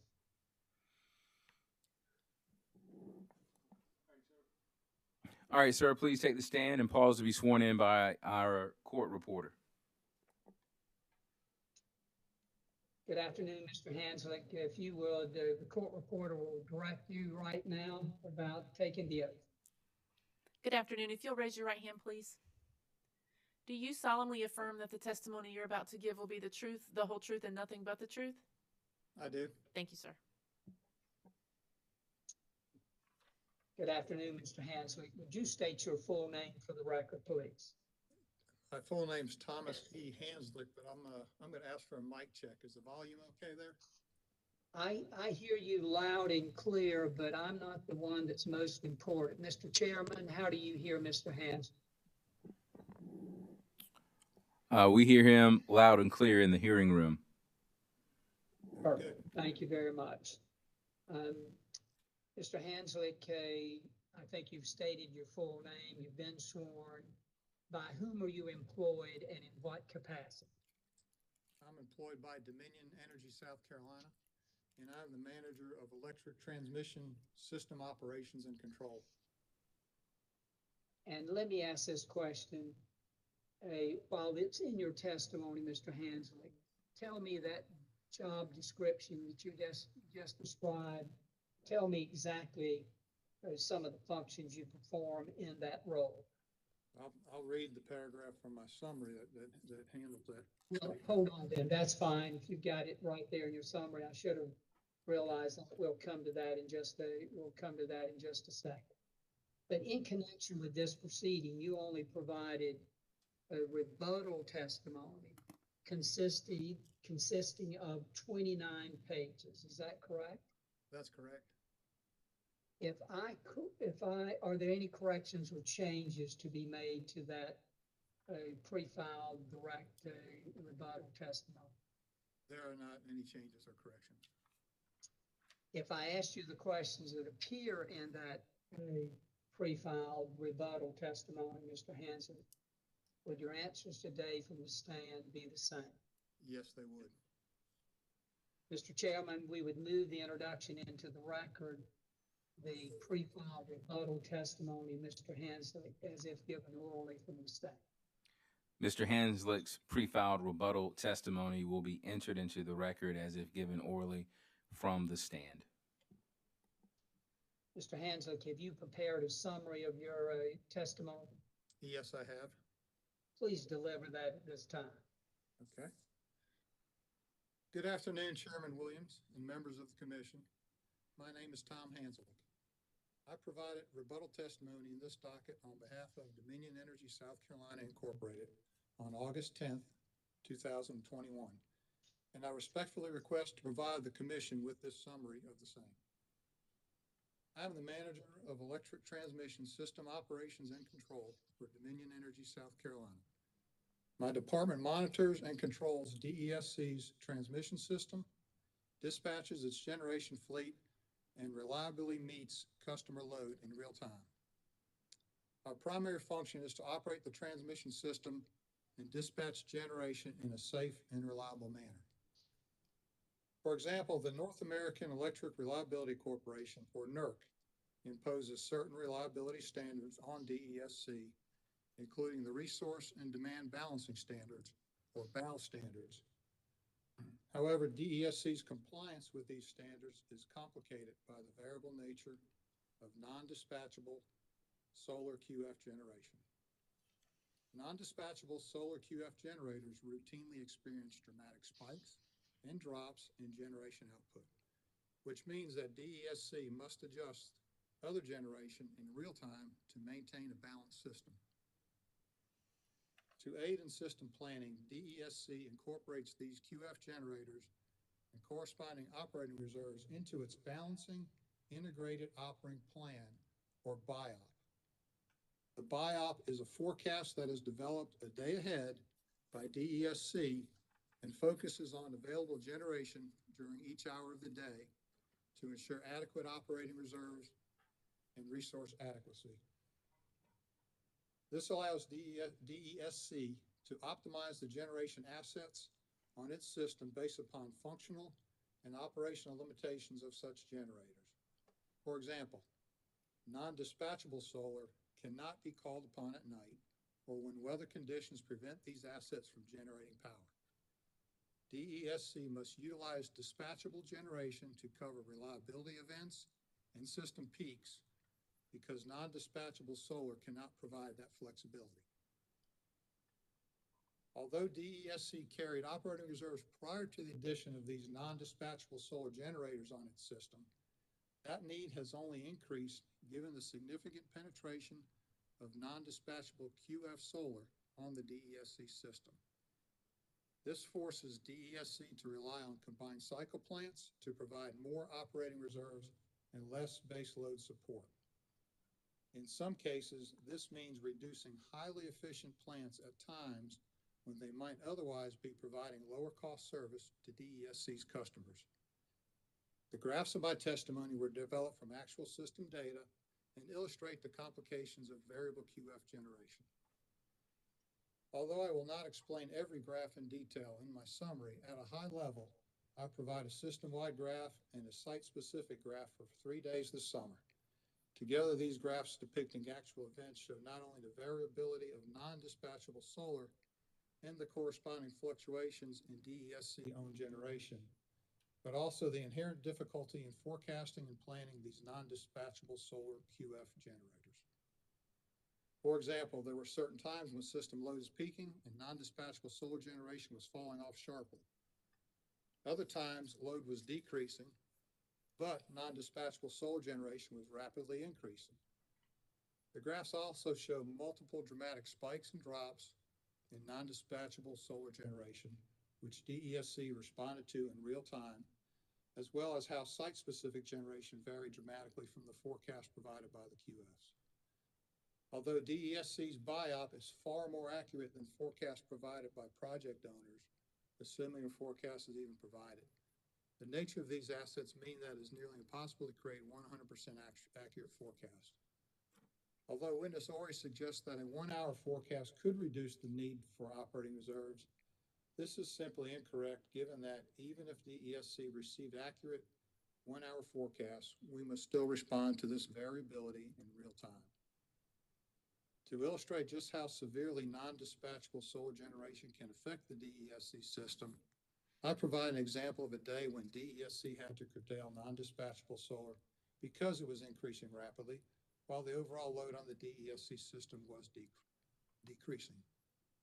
This resulted in DESC first backing down all of its generation including taking a unit offline to accommodate non-dispatchable solar generation.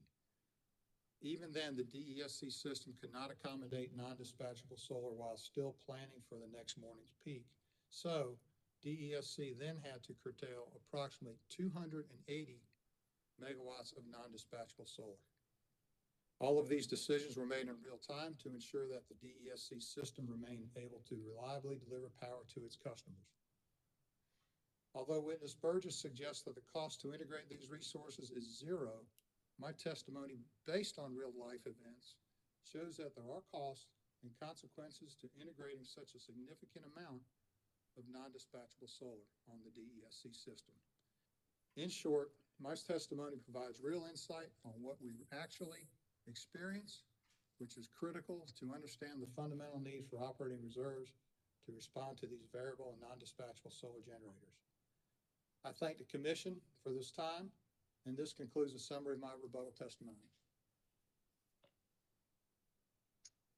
Mr. Chairman, Mr. Hanslick is available for questions from the parties and from the Commission. All right, thank you, sir. Johnson Development Associates. Mr. Chairman, this is Court Walsh for Johnson Development. No questions. Carolina's Clean Energy Business Association. Yes, Mr. Chairman, we have some cross-examination. Please For the proceed, record, sir. This is John Burns. Yes, sir. Please proceed, Attorney Burns. Thank you. Mr. Hanslick, before we start, I just want to make sure you can hear me okay. Yes, sir. Great, and I can hear you fine too, but you did fade out a little bit at the end of your summary, so I just ask that you project into that microphone and then we'll be good, okay? Fine. You did not file, as you said, direct testimony, but you filed rebuttal testimony to rebut what you called theoretical claims advanced in the docket. Is that right? Correct. So your rebuttal testimony is intended to provide real-world information on DESC's operations as solar has increased on the system. Is that right? That's correct. Do you think it is important for the Commission to set a VIC that is based on real-world conditions and operations? I think it's important for the Commission to see what happens in real time and some of the challenges that we deal with because of the variable nature of solar and its intermittent operation. I don't understand some of the models. All I know is how to operate the system in real time. Sure. And I think in this docket, there are no other witnesses that have that experience. So I think it may be beneficial for them to hear this. As you said in your rebuttal, pre-submitted rebuttal testimony, that you were filing the testimony to rebut, quote, theoretical claims advanced in the docket. So you would you would agree, wouldn't you, that it is important for the VIC to be based on real-world conditions and not on theoretical claims in this docket? Is that your position? I think you have to look at both. I think what I provide supports some of the models and things that were submitted. So I don't think you can just look at one and not the other. Okay, you referred to the costs of variability and that due to the presence of solar on the system in your summary and in some of your testimony, your pre-filed testimony. Did Dominion calculate those costs as part of this process? The actual costs? I recognize the cost because I know it's when we operate, we start our day. Every day we get the BIOP, which I referenced in my testimony. And the BIOP is an operating plan that tells us how our generation is dispatched every hour of the day to match the load that is forecasted for that hour. That BIOP comes out in the afternoon and it addresses the remainder of that day and the next day. Mm-hmm. The next morning, the BIOP is adjusted based on any events that occurred overnight. Could be a generating issue or could be a change in a load forecast. And then again, it's modified midday to adjust for any modifications because of things that system changes or weather changes. I do know that with, on days when solar is intermittent, that biop is, altered in real time, because we have to ensure that we respond to those spikes and respond to those dips in solar generation. And so what we end up doing, that biop, which is created with an economic dispatch, we end up ramping up our higher cost units so that we can reduce the units that respond rapidly, have a quick response, so they can follow solar, and to give them the headroom to move up or down as solar moves up or down. So there's a cost difference in those units. My question was whether you were aware of whether Dominion calculated those costs and submitted them as part of this docket. I'm not aware of what was done calculating it. My function's real time, and I really don't get involved in the numbers. You run the system, and other guys run the numbers. I run the system, and I have enough to worry about it. Yeah, I trust them to know what they're doing. Okay, and I appreciate that, and thank you for being here today. You've talked about variability as the challenge with solar. Is that right? Yeah, primary. Okay. Are you aware? Have you reviewed the testimony of Peter David? I have not. I've heard his summary, but I've not reviewed his testimony in any detail. All right. I'm going to refer you, and I'll share the screen so you can take a look at it, but to page 6 of Mr. David's testimony.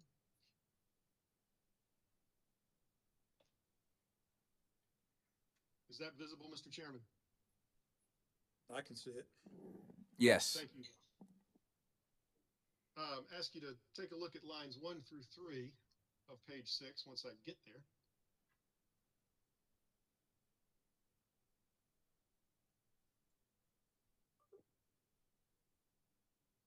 Hold on just one second. I may have written down the wrong page real quick. Hold on. Mr. Willoughby, you and I may be in the same boat here. I'm going to unshare. You're doing great, Mr. Burns. Just give me just 1 second. I don't want to put up a whole bunch of irrelevant things that when I'm asking you a specific question.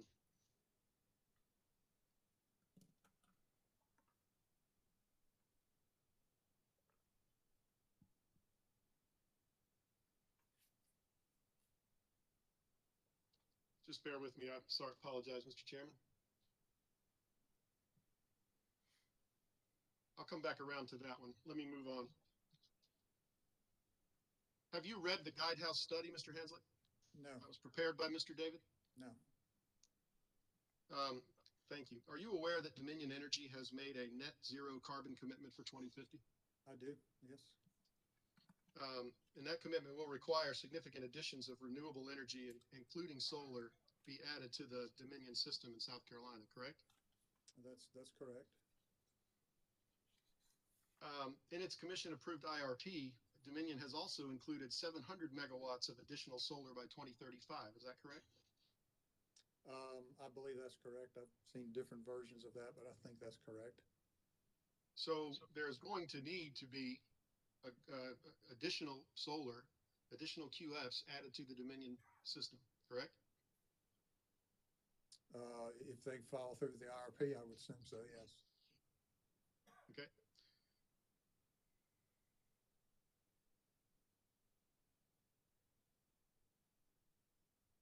If you look at page 8 of your testimony,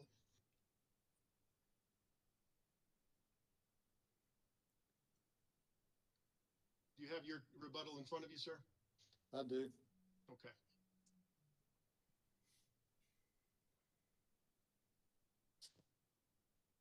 You say in your testimony on page 8, lines 2 through 7, and let me share it for you.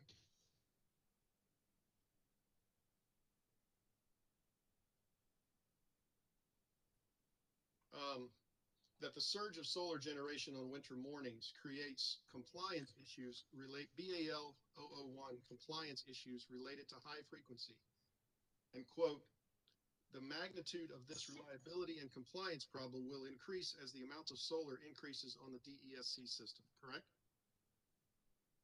Is that your testimony? That's correct if we allow it to come onto the system where we can't control when it comes on. I'm glad that you went there because that's where my question was going, sir. Under PURPA, DESC has the ability to curtail solar in emergency events when it threatens system reliability, doesn't it? Yes, and we have, and we recognize that that would be a problem in the winter because we prepare for both of the peaks in the winter, the morning and the evening peak. And as soon as we come off that morning peak, load's falling and solar's coming online. And that's a time when we would have to curtail solar. And the other period that we recognize is in the summer when the load is coming in, but solar is ramping up at a faster rate than load is coming in. And we typically balance it with Fairfield, but at some point, Fairfield won't be a large enough resource to keep up with the demand of solar. But there is, as a matter of fact, a curtailment protocol for emergency situations like that, right? For emergencies. Okay. I finally located what I was going to ask you before, so thank you for your patience. I'm going to share this now and refer your attention and the commission's attention to Mr. David's direct testimony. I had accidentally called up his rebuttal testimony. That's why I was scrambling there. Mr. David defines variable integration cost. Would you read that into the record there, page lines 1 through 3? Variable integration cost is the increase in cost to an electric system as a result of the need to carry more operating reserve in order to react to unexpected changes in renewable generation. Do you agree with that definition?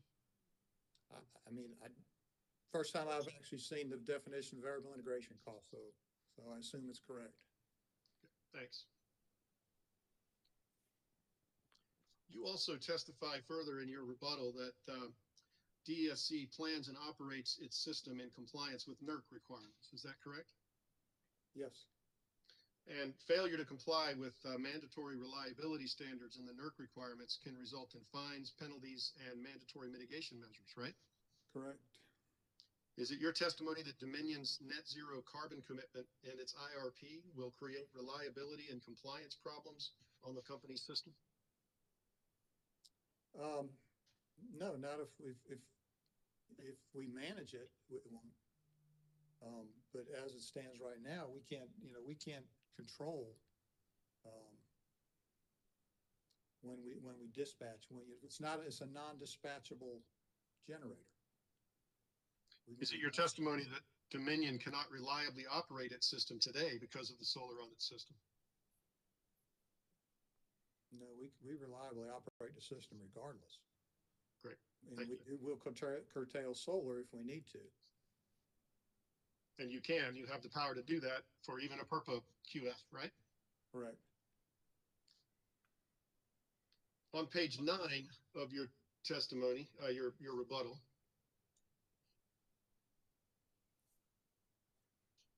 page lines 14 through 17,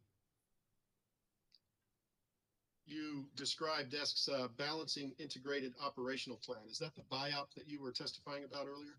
Yep, that's correct. And you testify that, from line 16 to 17 there, that not all resources have equal functionality. Do you see that? Yes. And you would agree, would you not, that DESC's combined cycle units, combustion turbines, nuclear unit, and its coal units all have different functionality. Is that right? Yes. For instance, you wouldn't follow load on the system with a nuclear unit, would you? No. And you wouldn't install a new CT to provide baseload capacity, would you? Probably not. Okay. Probably. So the newer CTs, I think, are much lower in cost than what we have now in our fleet. But how they fit into the BIOP in the future, I can't comment on that. That's a planning function. Understood. So it's fair to say that all generation has its particular strengths and limits, and other types of generation on the system can be used to compensate for those limitations, isn't it? That's correct. And that's what we do now. Oh, great. Okay. On page 9, in lines 20 to 22 of your testimony, you state that non-dispatchable solar generates when the sun and weather conditions allow it to generate. It cannot be called upon to increase its output in emergency situations, whereas gas-fired generation units have the ability to contribute to our response to such reliability events. Did I read that correctly? I believe so. All right. You're not claiming that gas can produce beyond its maximum, though, are you? No, Okay. And you're not claiming that gas plants don't have unplanned or forced outages. no, no, And you're not claiming that gas plants don't have planned routine outages, are you? no, but these are all things that we plan. If there's a forced outage, we know when it's coming back, if it's coming back. If we Right. see a dip in solar, we don't know what's gonna happen. And Is the it gonna VIC, come back or again, is is it gonna about come back? unexpected dips and unexpected drops in production, correct? Repeat that, please. And the VIC is for the increase in costs as a result of unexpected changes in generation. I believe that's correct. And so you were drawing a distinction between these problems with, outages at gas plants and what you see as the variability of the solar production. Is that right? I'm not drawing any conclusion with the VIC. I'm just showing costs. I don't know whether VIC cost or avoided cost or where they fall in, but I know I'm just showing that there's costs associated with following solar as it is intermittent operation on our system requires us to maintain that loss generation when we see a dip in solar, and also to respond when it does come back and keep the balanced system. So where the costs fall, I don't know. Understood. Getting back to the unplanned and planned outages, though, you wouldn't testify that coal units don't sometimes catch on fire, correct? I know they have issues. I don't know if I've ever seen one actually catch on fire. But You're not saying all that of coal our units. all of our plants have operating issues that require them to either reduce their output or we bring them offline and on a scheduled outage to make any repairs we need to make. Thank you, Mr. Henslick. You kind of got to my point before I did. I appreciate that. Even though those events that we're talking about, that frozen coal piles, outages at gas plants, even though those events may be rare, DESC plans its system to accommodate situations where traditional generation isn't available from a given unit for any number of reasons, doesn't it? Yes. Further into your testimony on page 13, lines 18 through 20, starting at from a control room perspective, would you read that sentence to the commission, please? From a control room perspective, DESC must maintain significant operating reserves to respond to variable generation, regardless of forecasting ability. All right. I wanted to refer your attention to a document that's previously been referred to, which is the Cross-Examination Exhibit 17. And this also, as I said earlier, is Table 1 from Mr. Burgess's direct testimony. Do you recognize that table from Mr. Burgess's testimony? Yeah, I saw it when Ms. Cassis was testifying. Now, your testimony is in part a rebuttal to Mr. Burgess's testimony, isn't it? Correct. And did you review Mr. Burgess's testimony in preparing your rebuttal? Yes. Okay. Did you review this chart when you did that? Yes. Based on discovery responses from Dominion, the average historical operating reserves for the DESC system prior to any Tranche 1 solar being deployed in 16 and 17 are substantially similar to the operating reserves maintained by DESC in 20 and 21 after 90% of Tranche 1 is deployed. Is that a fair characterization of the numbers in column 2 and column 3? Well, I don't know, because that discovery question, we provided data back to the requester, And, I'm sorry, Mr. Hazlett, could you lean forward a little? You faded out there. I'm sorry. we provided, a response to that discovery question. Mhm. And it was not, we did not calculate an average historical reserve number. That was something that was calculated and to, put in Mr. Burgess's testimony. In fact, I don't know where we would ever use, an average historical reserve number because it's really a meaningless number. You showing me a number for the month of July that, you know, for 29 days in a 30-day month, we could have a pile of reserves, but it could be a one day where it's zero. So average numbers mean nothing to us as far as reserves go. You know, if you look at, you know, going back to how we respond to solar, if you look back to July through June of 2016 through 2017, our buy-up that would come out on those days was again, it was an economic dispatch. And if you look at what our generation curve looked like then, it pretty much matched our load curve. If you advance here to 2021 and you look at what our generation curve looks like, it's 180 degrees in inverse from what the solar output is. So our generation now is responding to the dips and the spikes in solar.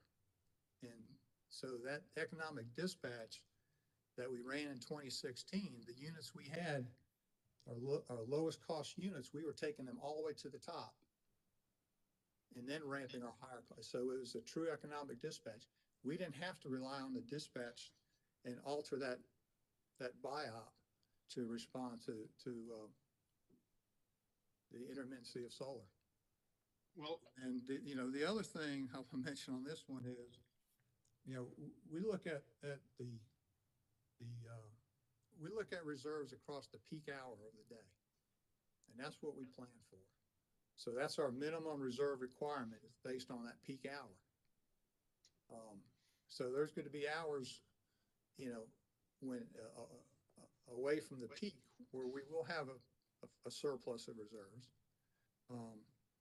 So our available operating reserves are dynamic. It just depends what units are what the load is, what units we have available, and it's constantly moving. But to look at an average number of reserves is just meaningless. This is a summary graph of the actual numbers, and the numbers were provided to Dominion in response to Dominion's request for information. I have no doubt about that. I mean, the numbers were true, but I'm telling you, how you use them doesn't mean anything. It's true, though, when you look at these two columns, is it not, Mr.? If you look at our peak hour and how we calculate reserves now compared to how we calculated them in 2016, I think it would be different. It's true, though, isn't it? You look at these numbers here and the numbers they were based on. It's the case that the solar additions to the DESC system have not resulted in the need for significant, as you called it, operating reserves above and beyond what the company already carried prior to the solar being added. Again, an average number does not tell you the story. What did we have during the peak hour? We look at the peak hour. That minimum reserve requirement that we shoot for is increased for the amount of solar that's on the system. We count, if we have a day of solar, we count 60% of what we have forecasted across the peak that we call firm.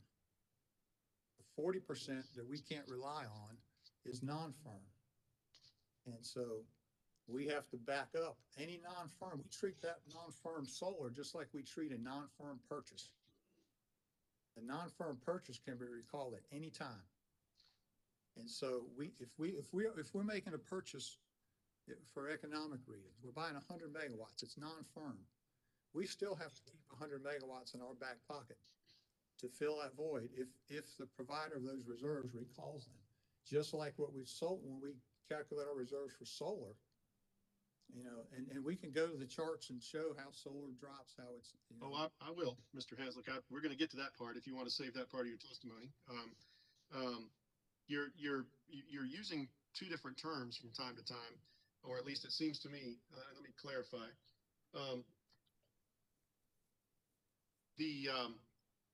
Is the problem the variability of the solar generation, or is it unexpected drops in solar generation? It's both. Both. VIC is, as you read earlier, and as your other witnesses testified, the VIC is meant to deal with the unexpected drops, isn't it? And I told you that I'm not trying to differentiate between the VIC or between avoided costs or any other bucket that these costs would fall into. I'm just verifying that, showing in real time that these things happen, and that because we have to get away from our economic dispatch and we have to re-look at how we calculate reserves so that we can maintain our compliance and maintain reserves, and we don't have to go into an emergency capacity or energy plan.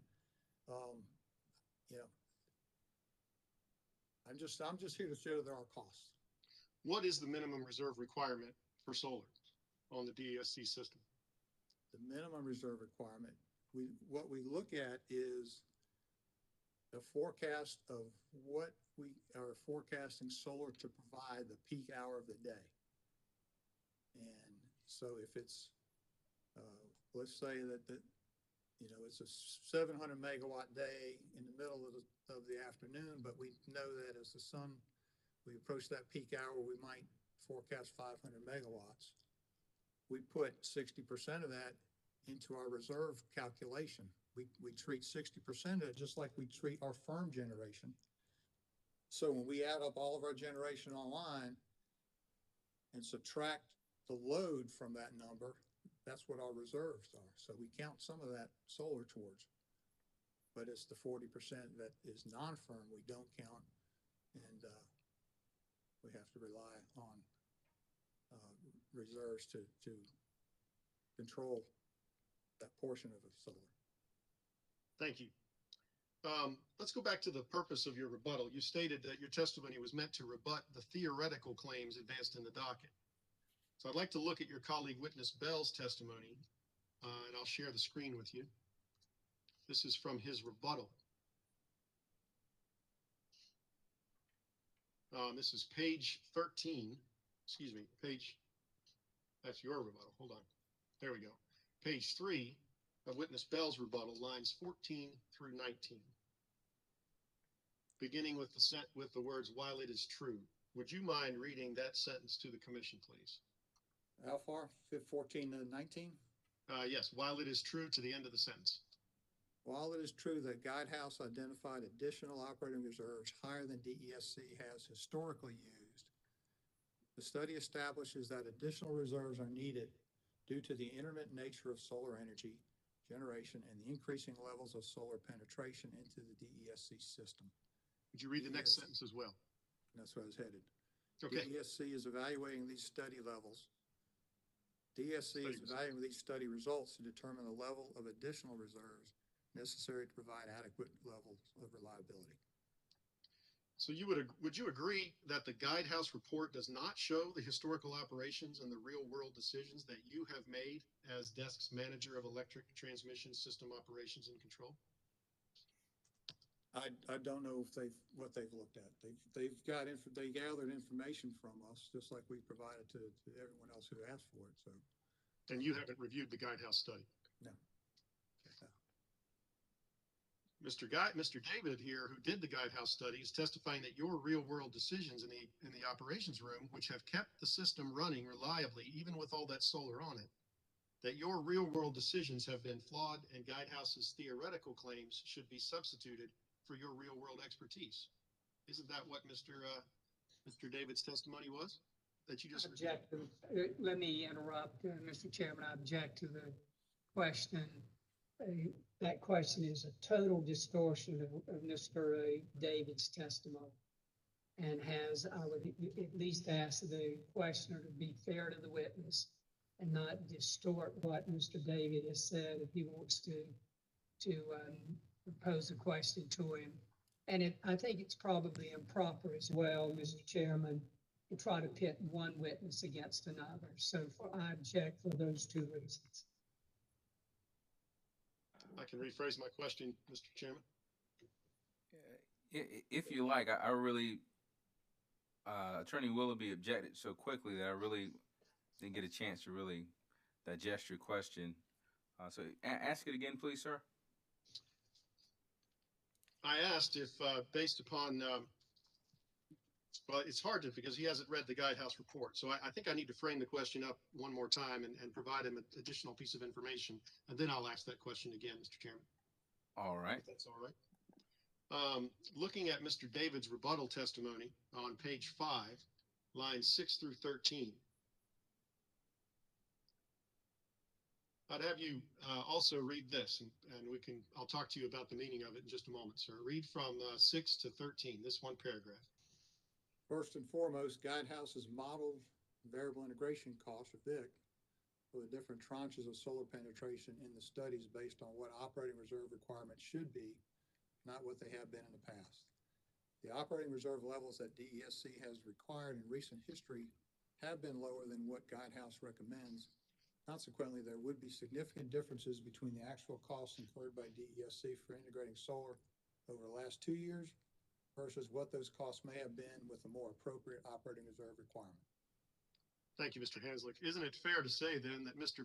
David, in his testimony, is testifying that real-world decisions in that operating room, which have kept desk system running reliably even with all the solar on it, as you've testified, that those real-world decisions are less appropriate than those in Guidehouse's theoretical claims in their report?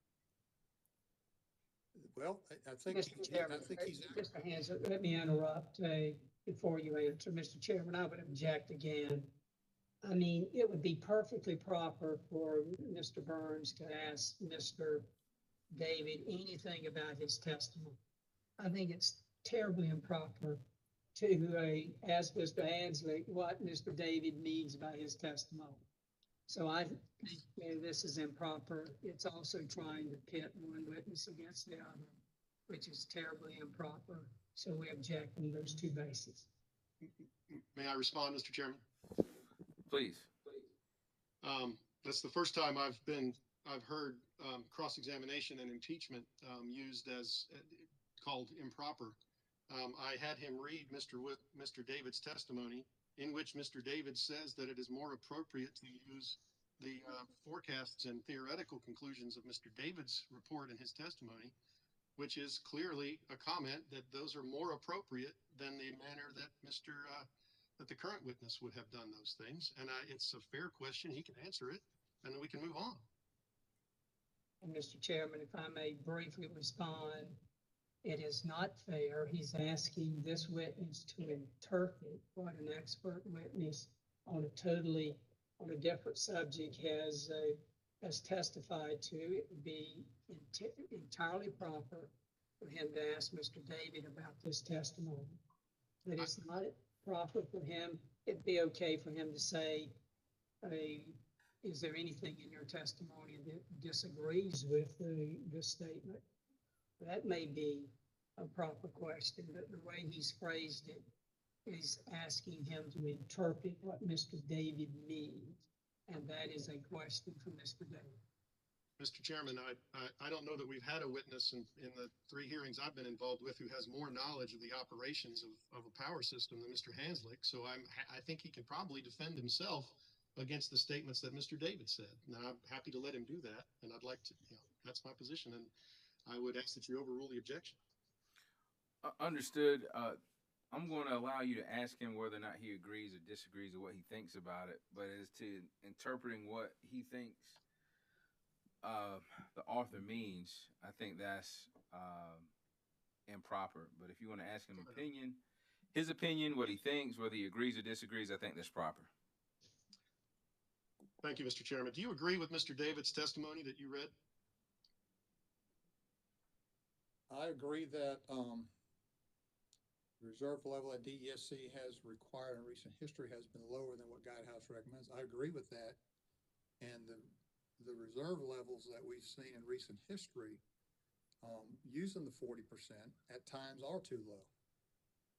And I mean, I know my charts that I've put in this testimony may not reflect that, but, I've got some other charts that I pulled up just in the past 6 days, just to kind of see what we're seeing in the last 6 days. And of those 6 days, 4 of those 6 days have, solar drops of greater than 50% that would require, which is more than the 40% that we plan on. So, I mean, I agree with what he's saying here. We do have times when our reserves are too low. We're using the 40% number, and I'd be glad to show you those charts if you want to see those. Thank you, Mr. Hensley. Are you aware of any testimony put forth in this docket by any DESC witness that commits the company to actually adopting the guidehouse recommendations for how the company should theoretically be operating its system? Am I aware of anyone that's recommending that? Yes, sir. I don't know. I couldn't name them, but I would expect that, you know, if we're using Guidehouse as an expert witness, and I know they're very good at what they do, sure why we wouldn't adopt this. You've referred to the charts and graphs, so let's take a look at those. I'm going to go back to your testimony now, sir, and take you to page 18.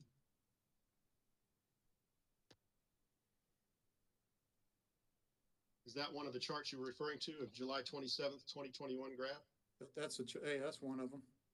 Okay. You testified in your rebuttal, and I need to shrink this, I'm afraid, Mr. Chairman, so that I can get the whole chart on the page. Is that visible to the commission? It is, but it was also visible in its formal state. So, but I'll go back to that as soon as I can. I promise. Right. On this chart, you testified that at 8:30, solar output started to drop when it had been forecasted to increase by 200 megawatts. Is that fair? That's correct. Is that what you said? Okay. How's that, Mr. Chairman? That's fine. What forecast was DESC relying upon? It's the forecast that we put in our BIOP that our Economic Resource Group puts together. Does that forecast come from the solar developers, or does it come from inside DESC? It's the inside DESC that I'm not sure who they subscribe to a service or what they use, but it's the best that we got right now. And it's actually fairly good. I'm sorry, I interrupted you. Go ahead. It's actually a fairly good forecast, except when you have these storms roll through and you start seeing these deviations up and down. But as far as the peak output of solar for any particular hour, it's fairly accurate. When was the forecast issued for July 27th, 2021? Do you know? This would have been the afternoon before, and then again, the morning of, we would have modified it. You're familiar with the National Weather Service? Yeah. And with the National Oceanic and Atmospheric Administration? Yep. Okay. I want to show you what's been marked as cross-examination exhibit 12. Mm-hmm.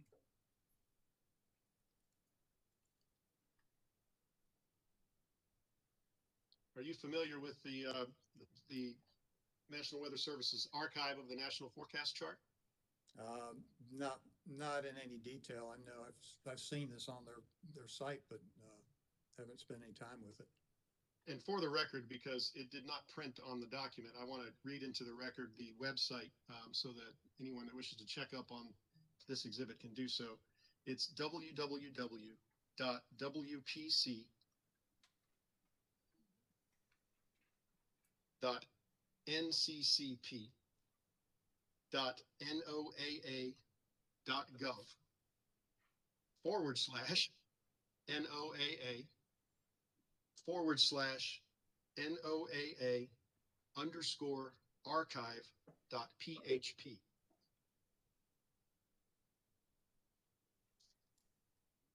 That's just so the record's clear, Mr. Hensley. Thank you for putting up with me doing that. This one is a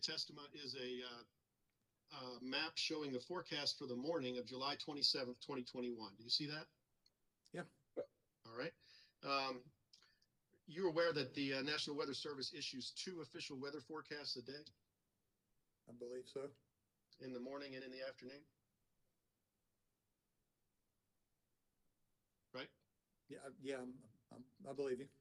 And on this website, you can go and look at any date you want, within reason. I guess you can't go back to before the National Weather Service, but we can certainly go back to July 27th, 2021 and see what their morning forecast was. Do these maps show red and green crosshatch zones over the DESC territory on July 27th? Yes, And the key to the map shows that red and green crosshatches means heavy rain and flash flooding possible, correct? correct. Over here. All right. And the green means rain and thunderstorms, correct? I'm assuming you're correct with all that. Could barely see the little key down at the bottom, but. I'll blow it up for you. Can you see that now? Yes, thank you. Okay. I'm sorry, it's hard. It's really difficult to know what the other person can see. I think Mr. Willoughby and I will agree on that. So the green is rain and thunderstorms. The red is heavy rain, flash flooding possible. It isn't surprising, is it, that on a day where heavy rain and thunderstorms are predicted by the National Weather Service, that solar production would be significantly reduced, is it? That's typically what happens. If the rain does occur. But if you saw this map when you woke up on the morning of July 27th, or even the afternoon before, you would expect that solar production in that territory under the red crosshatching was going to be reduced, wouldn't you? Yes. And fortunately on that day, we had in our forecast for the day before what we thought it would be, and that's what we planned on. But fortunately, we had adequate reserves to cover the loss. Even if we would have adjusted our forecast that morning, we still would have had to rely on the units we had in reserve that we put in our forecast from the day before. So this was a predictable decline in performance of solar that you were able to adapt to, correct? It was somewhat unpredictable, I guess, but we were able to adapt because we had, as we normally do, our reserves are calculated the day ahead. Well, let's take a look at your graph again. In this case, since we're losing generation from solar, we have to rely on those reserves that we put into plan the day ahead.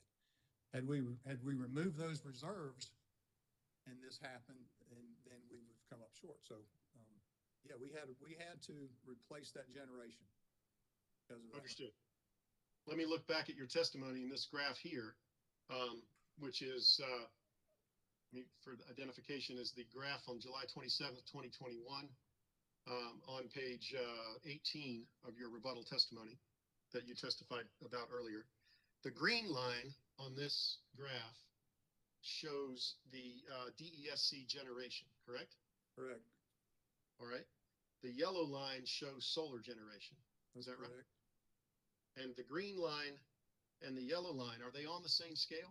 No. They are not. The yellow line is on the scale on the right-hand side labeled solar output. All right. The left-hand side. Green is on the left-hand side by generation and load, right? That's correct. The increments on the left-hand side are 500 megawatt increments. Is that right? On the left-hand side? On the left-hand side, yes, sir.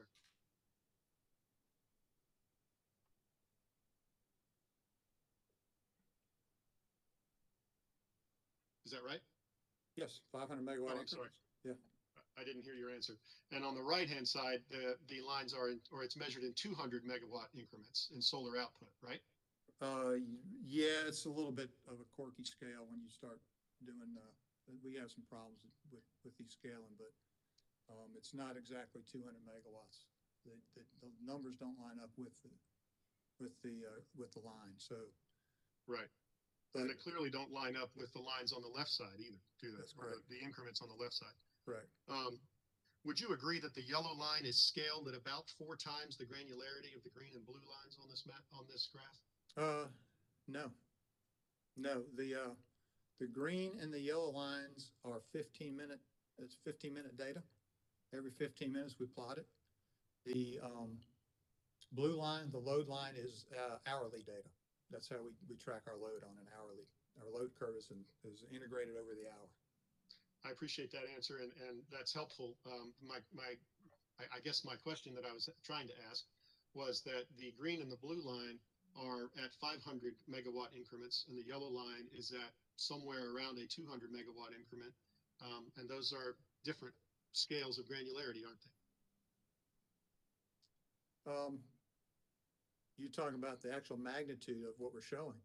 Mm-hmm. Okay, the magnitude, that's I a mean, good word for it. it may have not, that doesn't really matter. I mean, if you went to a different scale, you would either see the variability would either be magnified or reduced.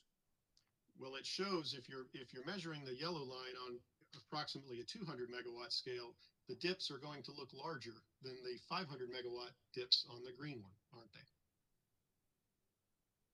Yeah. Okay. But if we put on the 500 megawatt scale, you wouldn't hardly see the curve. It'd be, so, I mean, yeah, the purpose was to show the variability of solar, and you know, the way to do that is to make it where you can see it and understand it. And it is to change the scale so that it looks more variable than it would if it were on the same scale as the other two lines, right?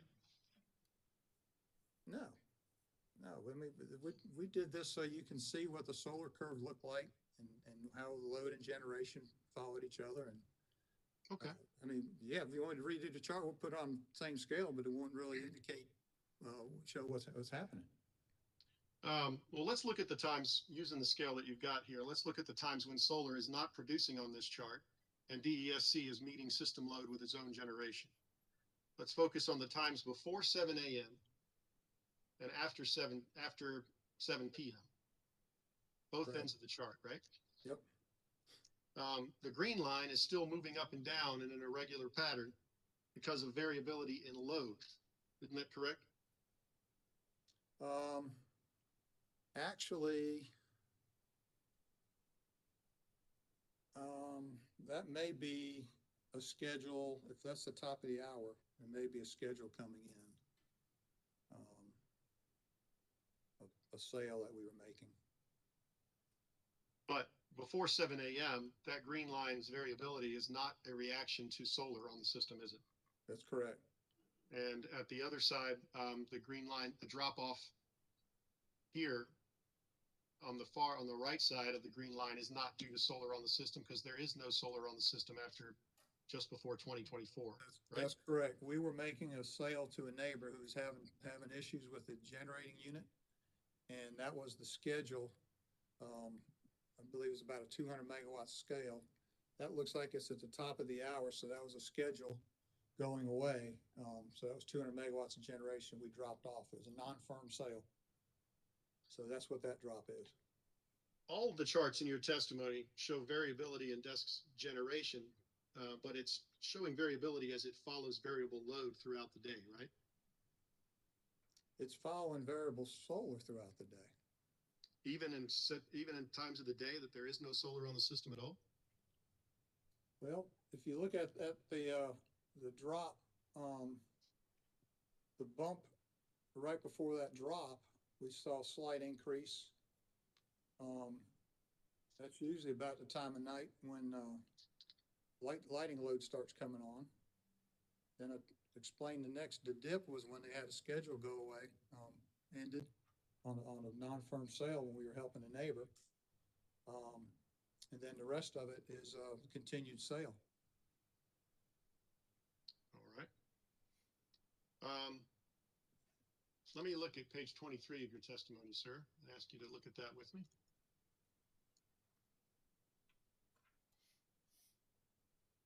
This is a table which shows a blue line, which is max capacity, an orange line, developer FC forecast. Green line is actual solar, is that right? That's correct. And the yellow line is the ERC FC, correct? Right. What is the ERC FC? That's the forecast that goes into the BIOP. All right. And that forecast, I mean, allow me to characterize that as fairly accurate. Is that wrong to characterize that as that's fairly matching accurate. The green line fairly well? Yep. All right.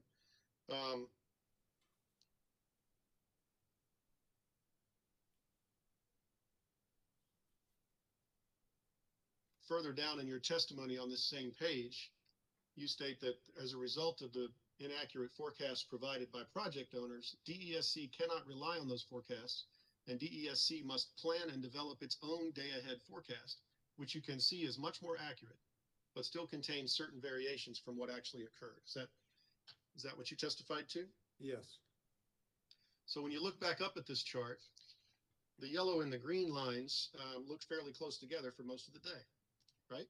And what is important on that chart right there is the difference in the beginning of the day from roughly starts to split shortly after 9 o'clock until they come back together about 12:30. The megawatt hours produced by solar that was above and beyond the forecast. This was a day that we had to curtail solar. And if you look at the amount of megawatts that came in above forecast, that equates to about 4 pumps for 1 hour at Fairfield. It's about 100 megawatts, right? So it's about 100 megawatts for 3 hours.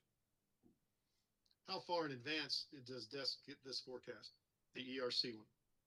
This is the one in the buy-up. We get a day ahead, and then it's revised for that morning. So this was the forecast we received probably that morning. And again, you're saying that the actual production was above the forecast amount, right? And for a certain period of time during this day. It was, yes. Right. And the VIC charge is not to address over production by solar, but is for the unpredictable drops in production by renewable energy. But go to the chart showing what happened on that day, and I'll explain the purpose of this thing. Which chart would that be, sir? The next to page 27.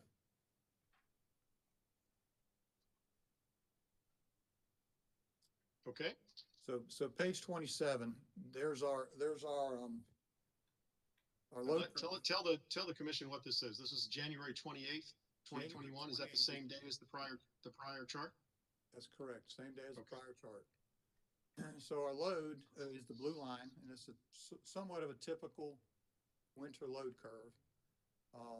The green line is our our generating output, our generation curve, and then the lower is solar actual output for that day. And as a typical winter day, we hit our morning peak, solar ramped up, and as we showed from the forecast, there's 300 megawatt hours of excess. And it doesn't sound like a lot, but in this day, it made a difference. So our generation, when solar ramped up and load was ramping down, you can see our generation we took as much off and as fast as we could. We were removing generation. And then we adjusted for that little bump at solar. And it typically does that in the winter time before it settles out. And then as you see, our generation continues to decrease. Every bump is us either taking a generator offline, which we did at Jasper, and putting a pump on at Fairfield all the way down.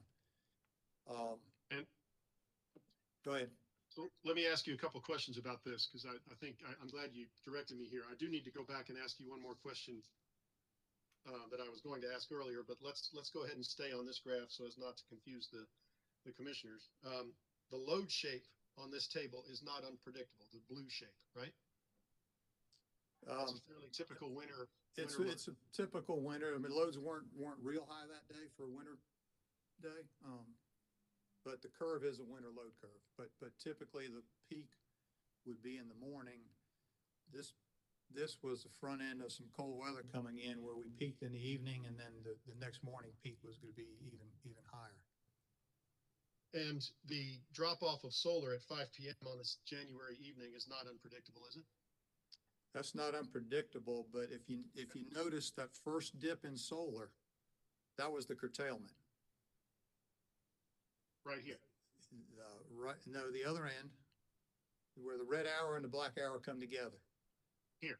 Okay. right there. So you curtailed the solar production, and you That's curtailed not- it because it was overproducing. It was overproducing. We ran out, we could not add any more pumps. Our reservoir was 6/100ths of an inch from, being full. And, so we had to curtail solar. And we waited as long as we could, And till we send a message out. you say you took 163 megawatt CT offline on this day. That's at the top of page 28 of your document. And that's where I get into the cost on this, because with the excess, generation online, the units we took off, or the unit we took off, was at our Jasper plant, which is our lowest cost unit. And so we went, through the rest of the day, and we couldn't get it back on before the evening peak. So we went through the night without one of our cheapest units running, which typically would have been generating. We started up probably late, in the night for the morning peak. Did ratepayers have to pay the CT's fuel costs while it was offline? No, but they paid for more expensive generation that was online in place of it. Well, you mentioned that solar production helped completely fill the Fairfield pump storage that day. Your testimony says it came within, I think, 6 inches of maximum fill, right? Yeah, correct.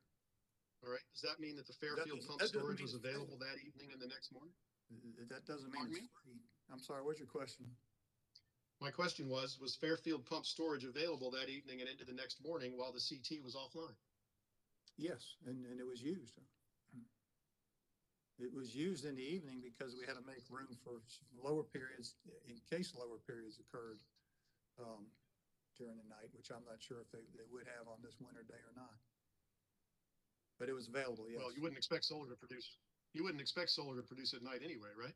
That's No, but the load completely drops off after the Okay. evening peak. Understood. Is this fair to characterize this, the scenario reflected on this chart on page 27, the January 28th chart, as overproduction followed by an expected drop in production for solar?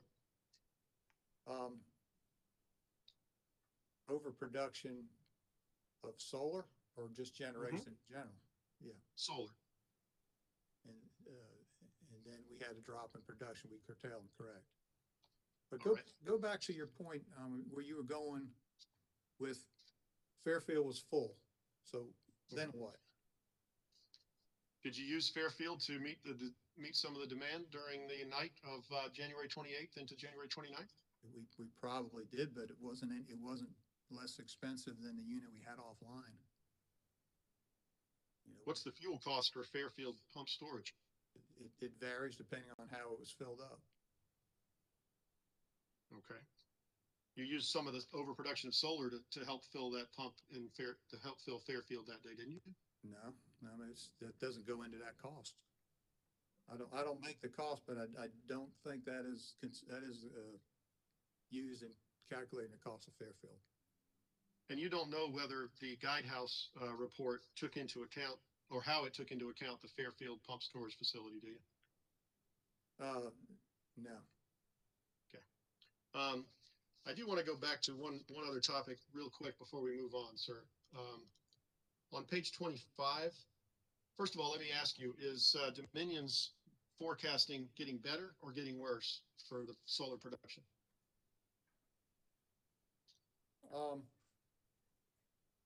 Let me rephrase that. Getting more accurate or less accurate? On an hourly basis, when we do a forecast, it's an integrated hourly number. So that number is fairly accurate, but what we don't forecast is what happens in between. Is this what you're getting at in line 14 through 17 of page 25 of your testimony? Even with these hour-ahead forecasts, DESC must plan operating reserves a day ahead for the next day's peak, not an hour ahead, which means these hour-ahead forecasts would be useless in planning for the next day's operating reserves. That's correct. We've got to know what that next day peak is, so we can plan our generation mix and make sure we have the units online that we need. Or if we have too much, we could shut something off if it's something that would fit the plan over the next several days. Or if we need to start something up, and if we think we might be running CTs, quick starts, have the personnel available on standby that afternoon or that morning. In this case, if it's winter, we'd have them there in the morning. The summer. It would be the operating reserves provided by coal that would require a full day's notice for ramp up, correct? So you broke up a little bit on that. So, I'm sorry. It would be the operating reserves provided by your coal facilities that would require a full day's notice for ramp up, correct? Coal or CTs, or combined cycles. Just to have them online. I'm sorry, say that again, sir. Or combined cycles if we need to start them. The CTs and the combined cycles will spin up more quickly than the coal plant, right? They will. And Fairfield pump storage is almost instantly available, provided the water's in the reservoir, correct? Provided the water's in the reservoir. For a negligible additional cost beyond what was used to pump the water into the reservoir. I wouldn't support that statement. I don't know if it's negligible or not. The calculation vary. Mr. Bell could probably provide some input on how Fairfield's calculated. Okay. And the fact that some baseload units need to be dispatched the day prior does not mean that other resources could not be dispatched in a shorter time frame, does it? No, some could be, yeah, they all have varying times. Okay.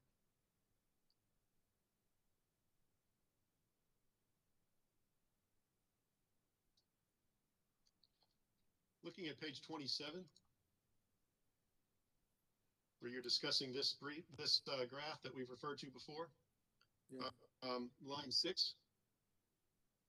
The problem, as you said, was that the solar output was slightly higher. This is line 5, slightly higher than forecasted, which corresponded with an actual load that was lower than forecasted, correct? Correct. So the problematic forecast on January 28th, 2021 was not that solar did not meet its forecasted level, but that DESC's understanding of what its load was likely to be was incorrect.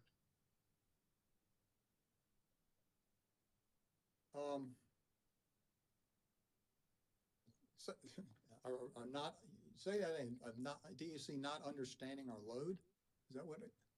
You're not forecasting the load that actually occurred. That's what you say here. The actual solar output was slightly higher than forecasted. Right, but there was, which corresponded with an actual, wait, let me finish, with an actual load that was lower than forecasted, correct? The actual load was lower than forecasted. That's how I would say it. Okay. So the problematic forecast, the forecast that missed, that came in too low, but it was the forecast that was too high, was your forecast of the load that day, not the forecast of solar. Correct. And it's your testimony that the solar generators and not Dominion should bear the integration costs made necessary by that incorrect load forecast? No, we have to, and when we put our plan together, we put the buyout together, but we have in our reserves, and we have the reserves for what we need to cover our peak loads, but there's also a piece in there for could be, we add reserves for air forecasting error and, a number of things that would make sure we maintain a reliable system. So, right. So the forecast is never 100% accurate. Understood. Neither your load forecast, nor the solar forecast, nor the weather forecast is 100% accurate. And in this case, the forecast may have been accurate, and the temperature, the weather forecast, that's where we see the biggest difference in our load forecast is when, you forecast the highest to be 92 degrees and they come in at 87 or 88 or 96 or 90, that's where the error comes in. Our forecast is, based on the weather forecast. And that kind of error is not the type of error that the VIC is supposed to manage the costs of. Again, you're talking about costs and the VIC, and I'll tell you again that I don't know what bucket these costs go into. Understood. Okay. I won't ask you that again. I appreciate that, Mr. Hensley. Thank you. You testified that DESC is in the process of adding a renewables desk in the control room that could improve dispatch in real time. Correct. And should that help DESC more efficiently integrate renewables as they come onto the system in the future? We're adding that solar desk because it is becoming a bigger burden on that balancing desk to manage solar. And the whole purpose of that desk is to provide better communications with the solar facilities. And those communications consist of, we may be doing work on our transmission system, and you, Mr. Solar Facility, have to, you'll be offline for the next 2 days while we do this work. So we tell them, give them a heads up when that'll happen. At the same time, we'll expect them to tell us when they may be performing maintenance on their system, and they may have half their plant down, or maybe the whole plant may be down. So, and if things go right, they'll plan their maintenance when we have that outage, and so it's a win-win. But it's really to improve the communications and to help our balancing desk anticipate what they'll need to do based on how solar's responding. So would you expect that the work of that renewables desk will help Dominion more accurately forecast its dispatching needs? It will help. I don't know if it'll help with the forecasting, but if we, it will, from the sense that if everybody participates and communicates like we hope, that we'll know when certain plants are offline, and we can subtract that from whatever the ERC forecast shows. They can take that into consideration. So instead of predicting tomorrow's going to be 100% sun, we're going to have maximum output on solar. Well, if 2 75 megawatt plants are offline, then we'll subtract that from our peak. And you'll be able to anticipate those declines, right? We won't be able to anticipate the declines as much, and that's a weather issue now. You'll still have to have the reserve set aside to follow those declines when clouds roll in. That's the unpredictable piece. But our starting point will be better. Gotcha. And your coordination and communication with solar developers and with your own facilities will be better as a result of this renewables desk, hopefully. That's one of the intent. Yeah. Great. One of the goals. Given DESC's net zero carbon commitment and the 700 megawatts of solar forecast in its IRP, this seems like a good step that could help save customers money. Would you agree? It's a good step. It will help us integrate additional solar. I mean, this is something that it couldn't have come at a better time because of where we are with the amount of solar on our system. Great. Now we still have to staff it. We got the desk. We just have to get staffing for it. Integrate another 700 megawatts into our system. That it's going to be up to that desk to focus on that. So the what we call the generation desk could focus on what they need to do and maintain the reliability and compliance that we need. Thank you, Mr. Hanslick. Let me look at my notes real quickly, Mr. Chairman, and I may be complete, but just bear with me for just 1 second.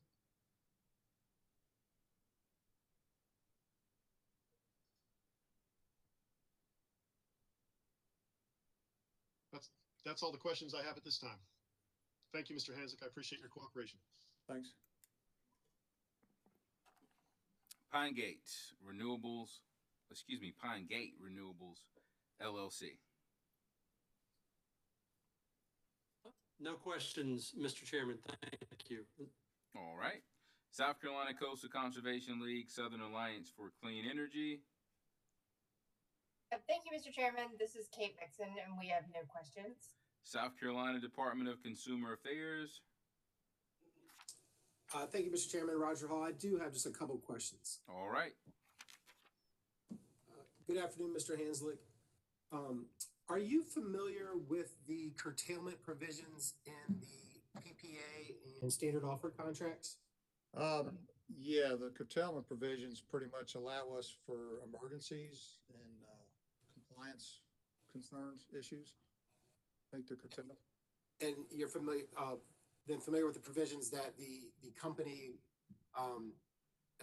in general pays the renewable facilities for curtailed energy? Yeah, that when we're trying to balance the system and maintain reliability, I don't get involved with whether we pay or not. It's something we have to do. So if we have to pay, then that's fine. But we're not going to let that determine whether we curtail or not. Right, I understand.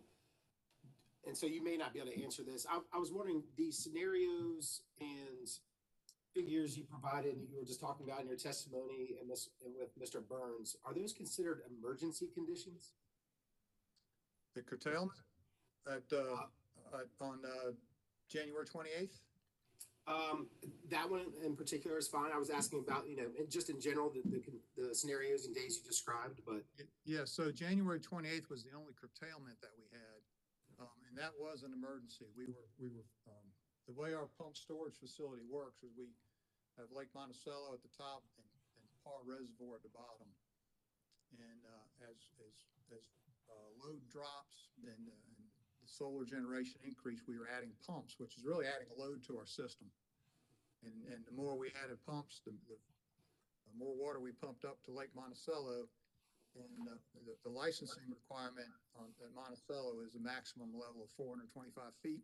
And we were within 0.6 of that when we finally, all the solar generation that we curtailed, and we were able to take them pumps off and avoid having to overfill the pond at Monticello. I understand. Can you provide an example of when a curtailment would occur that would not be considered an emergency condition? No, I mean, I can't off the top of my head. Usually when we get to that point, it's something that's needed either because we're going to, in this case, the two curtailments we've had, one was we were overfilling Monticello. The other one was the Parr Reservoir was about to be drained below its level, below the intake of the pumps. So both of those were what I would call emergency situations. We just basically had to do it. I can't think of any curtailments that would occur with additional solar on our system on the summer days when all that solar clears the blue sky in the summer with an additional, any additional, we kind of see it now some where solar ramps in at a faster rate than our load. And in those situations, we do put pumps on to help balance the system. And right now it's not that big of a concern as far as filling up the ponds, but we could get into times when Fairfield, for some reason, was not available. We would get into a situation if solar ramped in at a higher rate than load, then our system would be out of balance and we would be in close violation of some of the BAL standards that we have to comply with. Thinking of BAL 001 in particular. So it's safe to say that anytime there's a curtailment, it's to prevent, right, either violating a standard or to prevent, a catastrophic situation to the system. Yeah. Okay. Thank you. That's all the questions I have. Okay. Office of Regulatory Staff.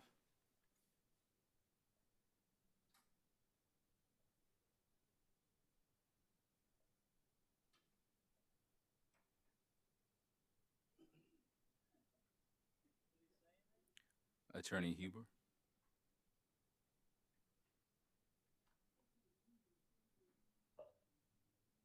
Sorry, Chairman Williams, I apparently was on mute. We have no cross for this witness. Thank you. Thank you, sir. Commissioner questions? Chairman Williams. Commissioner Caston? Afternoon, Mr. Hanslick. Afternoon, Commissioner. Relative to forecast, does Dominion use a service, forecasting service? We have two forecasts that we put together for load. We have a group, operations planning, and a group, the economic research commitment group. They sort of work together to come up with a plan, and they do use a service. I don't know the name of that service, but we also have another service that we subscribe to. It's PRT. Don't know what it stands for, but they provide hourly updates to our load forecast. And that helps us make the adjustments we need to make on that afternoon forecast and our afternoon generation dispatch. So whether that's a service or done internally or externally through a service, do they use one weather forecast? I mean, do they turn on the weather channel and see what they're calling for, or do they use multiple sources? Commissioner Caston, I could answer some of your questions, I think, regarding this, but Mr. Bell could probably give you more insight because it's his department. He's manager of the Economic Resource Commitment Group, and they actually put that forecast together. Okay.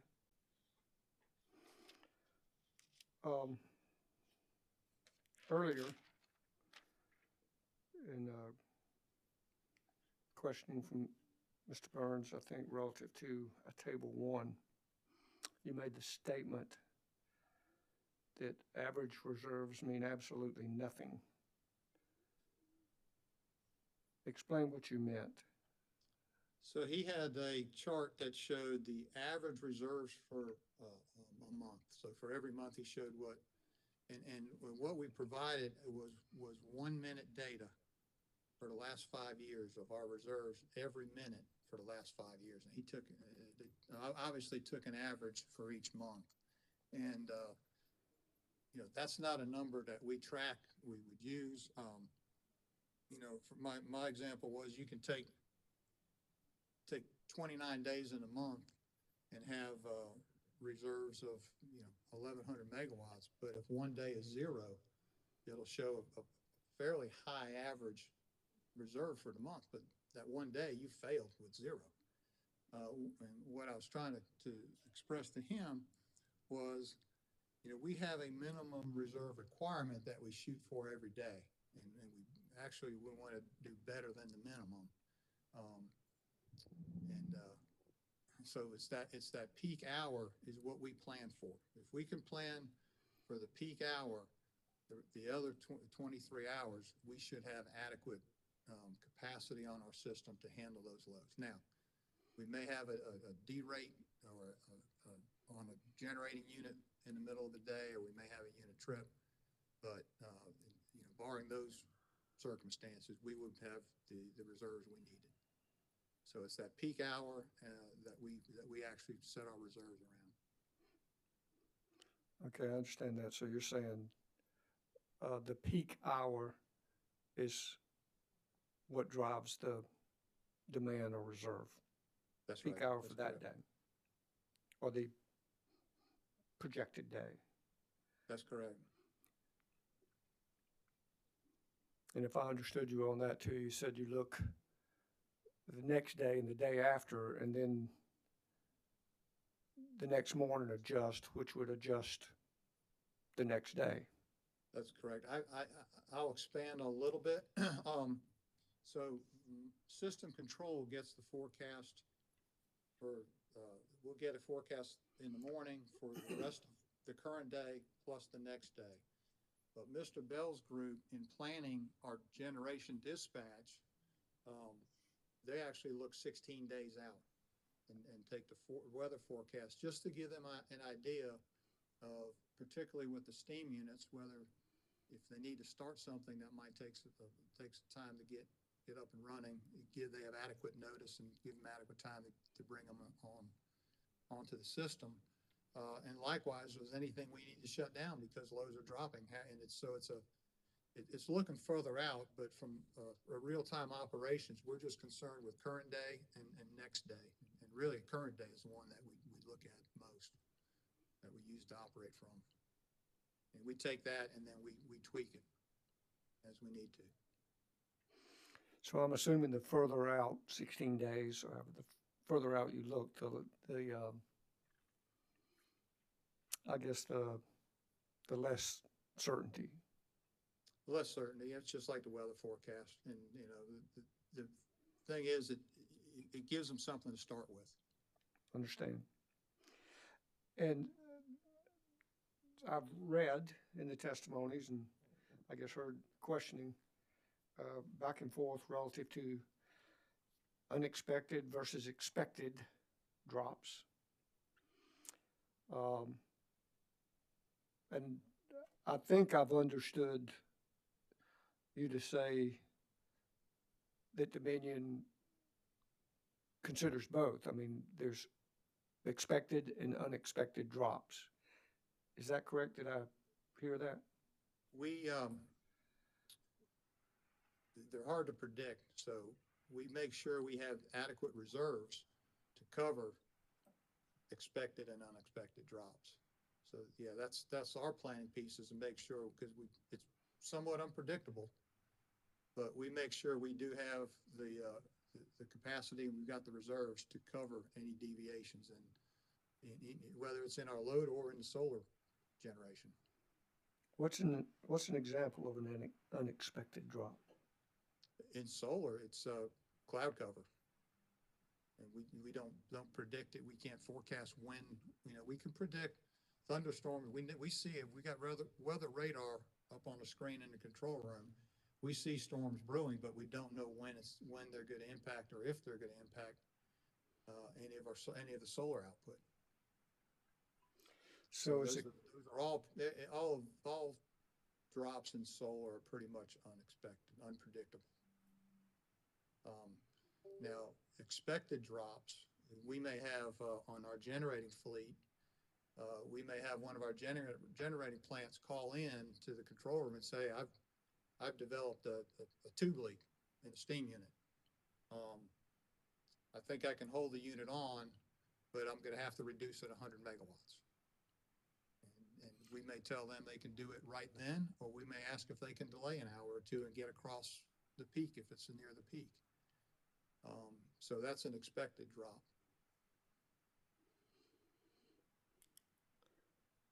Okay, and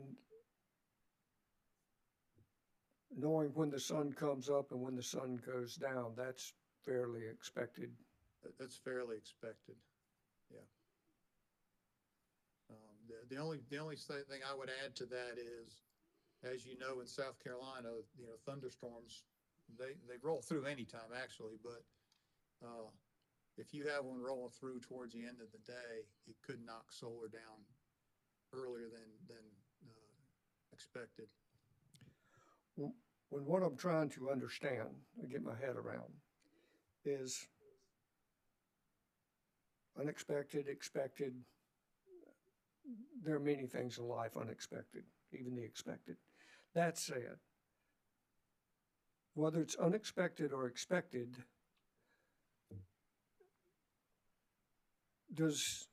how does that affect, or does it affect, the need or the quantity of reserve capacity or reserve energy needs? So that's really how that's the purpose of reserves. If we knew 100% sure that we would not have any expected or unexpected drops in generation, or we could probably run with much tighter reserves, but we have some other commitments that we have to do with our reserve calculations. But what we do is we look at we've got a way to calculate the reserves for our system, and then we add in the reserves that we need to allow for what I call the non-firm piece of solar. So right now we use that 60-40 split, where when we add up all the generation we're going to have for tomorrow, we consider 60% of solar being firm, that we're not gonna have an expected or unexpected drop out of 60% of it. 40%, it's a crapshoot. It may all be there at the end of the day, or it may be bouncing around the entire day and never come back. So that's why we allow for that 40%. And, you know, operating experience shows that 40% is a good number. There are times when it's 50 or higher, 60%. I've got some charts that I pulled, just looked at for the last couple of days to see how things were looking on the system as we go into this hearing. And one of those days it dropped over 60%. So that was a really unexpected drop. It was beyond what we really planned for. So what I think I've heard, what I think I understand, is that Dominion does a reserve based on the peak hour, and whether it's predicted or unpredicted, the reserve is still calculated based on that and based on that peak hour. So whether it's, what do we call it, expected or unexpected, I guess you try to minimize or marginalize the unknown relative to unexpected from forecast data, such as, you know, it looks like clouds are going to come up or whatever. But that peak hour and the forecast is what determines the reserve capacity that Dominion plans on. Is that correct? I think so. Let me try to give you an example, a real example. A real simple one. That'll work right. Real simple one. So, first of all, we add all of our available generation and add up what we have available for that day. And then we subtract from that what our expected load peak is. And that gives us a number of reserves. So so in this particular day, we knew that one of our units was derated about 100 megawatts because they had a fan issue. Probably not a concern that the plant would trip, but we certainly knew they would be 100 megawatts lower. So, you know, right away, that's 100 megawatts we took out of that generation mix. We had another plant that had a tube leak, and they said we can run at full output if we need to, but if you keep us at, you know, let's say 250 megawatts. I don't remember the exact number. We could probably run all day, and you know the risk would be minimized. So while we knew if we really had to, we could probably run them up to 400 megawatts. But in our plan, we just put 250 in there, and we took the more conservative approach. So that's an example of, and there was also a risk that unit would trip too. So we kind of took the middle road. We gave it the derate, and so that was kind of it was our conservative approach to adding up those numbers. Now, we still had the unexpected events that could happen when the clouds roll over and we lose 50, 100, 150, 200 megawatts of solar. But that's why we only count 60% of that solar when we add our generation together. All right, so dealing with the predictable, I guess the odds of the knowns are greater. Dealing with the unpredictable, there's greater margin for error. So to err on the side of conservative rather than less conservative. Is that a fair assumption? That's correct, yeah. And as I looked at this graph, actually, that I think Mr. Burns pointed out on page 27 of 29 of your rebuttal, trying to listen to the comments back and forth. The thing that kind of leapt out at me was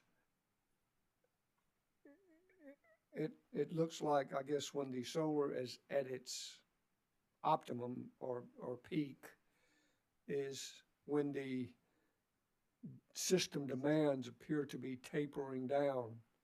Is that correct? That's correct, and that's the challenge of solar in the wintertime. And as I read the operating process relative to that, which I think you're talking about the overproduction during that time. And this one I want to make sure I understand. It seems like it's not, you're saying it's not just a matter of flipping a switch on or flipping this one off, but it depends on the generation source,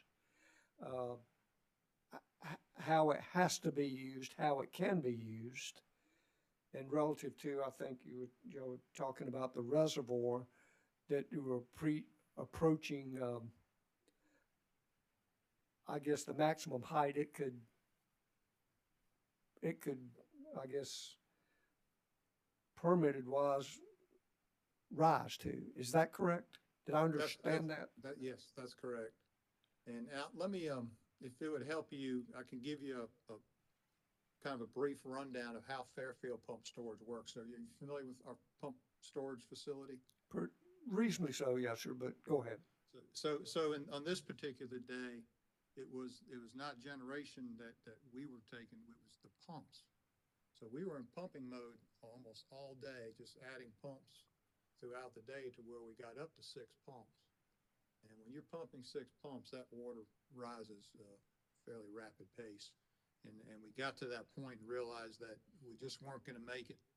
We needed about another hour and a half before the sun started going down and solar started coming off. So that's why we made that curtailment, because we had all the pumps on. We couldn't add any more pumps. It was if we needed to add more pumps, let's put it that way, but we just couldn't. So that was time to make the call and curtail those 4 solar plants. There's 4 solar plants for 280 megawatts. Thank you. This has been very helpful, and I've gathered you're not the person to ask questions relative to the VIC. That's correct. That's all I have. Thank you, Mr. Hensley. Thank you. Any more commissioner questions for this witness?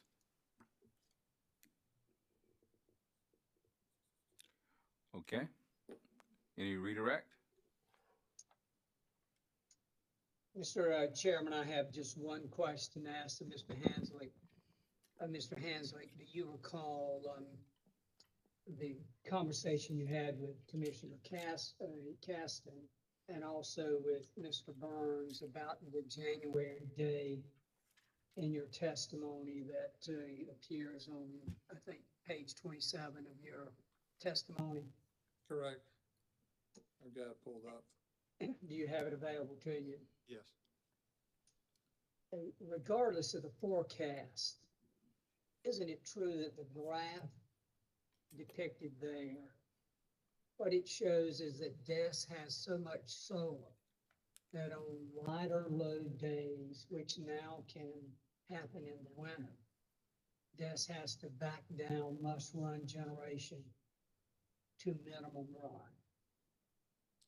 Yeah, that's correct, and it's not just the lighter load days. It's really the load curve for the winter. We've got, and in this case, it doesn't really show the morning peak, but usually in the winter, the morning peak occurs. The morning peak is higher than the evening peak, and so we bring all of our generation online to cover that morning peak. And shortly after the peak, as load starts to drop, solar starts ramping in, and we just back off as much generation as we can. and then make sure that we've got room at Fairfield to pump as we need to. So this winter, although we only curtailed twice, and you know, we're trying to maintain good communications with these solar facilities. We send a curtailment advisory. We've got a plan put together, so we try to give them about a 3-day lookout. If we see 2 to 3 days out that this might be an issue. So we have sent a handful of those advisories out this winter. So we had 2 times when we actually had a curtail, and probably another 3 or 4 or 5 times that it was close. But we kind of wrote it out and didn't actually execute curtailment notice. But so it's not just because this was a light load day. It's just the way the winter load curve, because of the hot peaks in the morning and in the evening, we have to have that generation on to cover the peak. And we can't just shut it off because we've got to bring it back for the evening. So we've got to manage that low minimum load level in the middle of the day. And Mr. Hansley, you were also asked some questions by Mr. Burns, in which you were mentioning that you had pulled data from the last 6 days of the company's operations from your operating center, correct? Yeah, that's correct. I was somewhat curious just to see.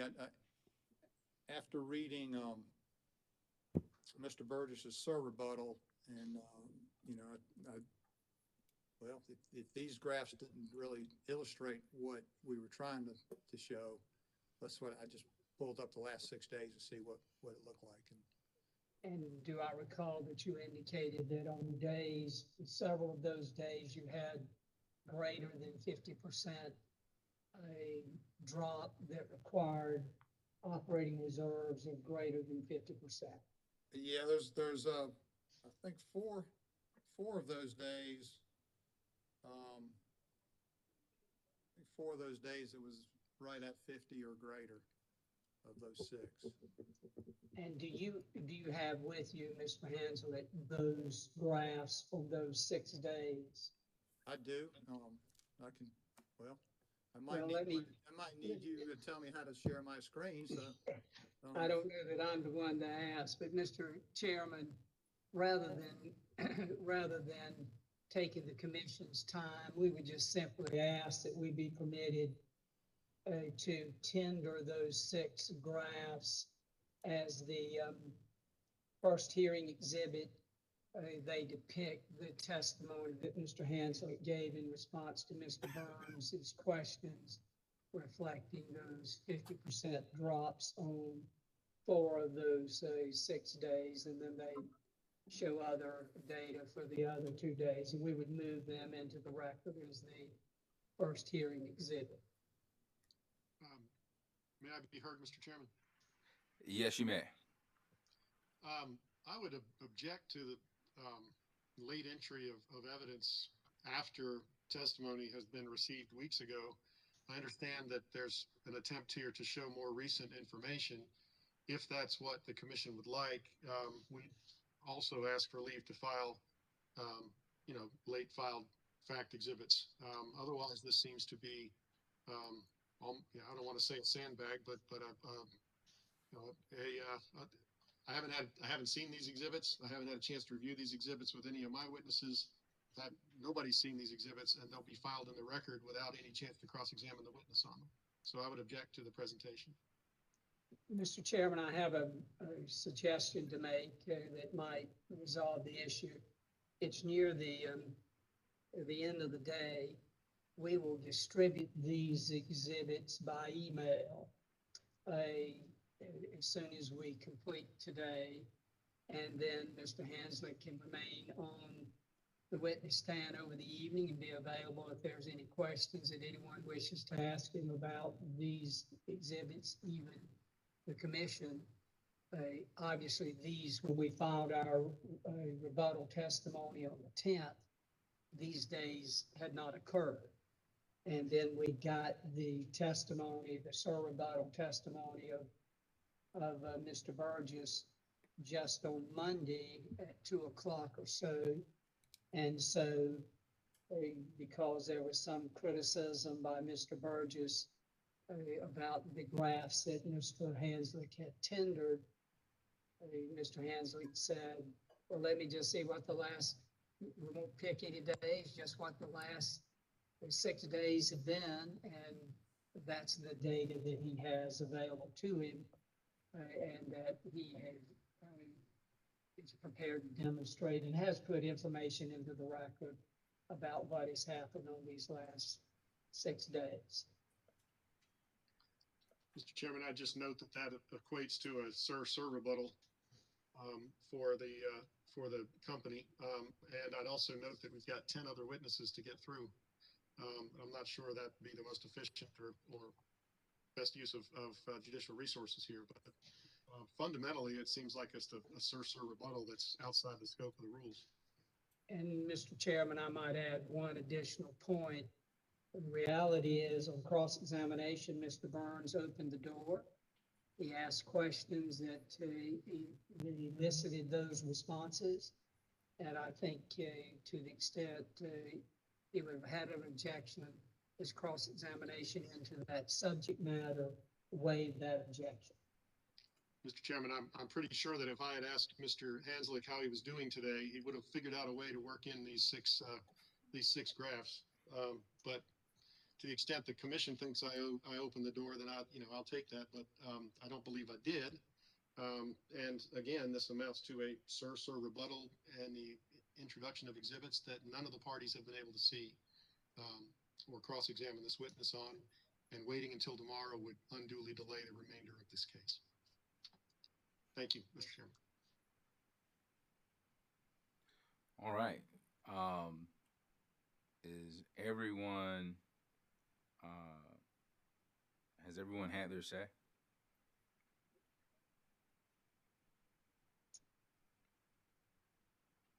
All right. Mr. Chairman, this is Chris Huber for RS. We would also like to have to look at Attorney Huber, I barely can hear you. I apologize. This is Chris Huber for ORS. We also would like to have a chance to see the exhibits before we indicate whether we have an objection or not.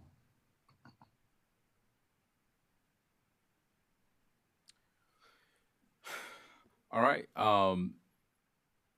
So this is what we're going to do. Attorney Willoughby, you will distribute the exhibits tonight. Witness Hanslick, you will remain on the witness stand until tomorrow morning. And if there are any objections by the parties regarding these exhibits, we will hear them tomorrow morning. Thank you, Mr. Chairman. All right. Is that all for tonight? It is, Your Honor. All right. We're in recess until 10:30 tomorrow morning. Thank you, Mr. Chairman. Thank you.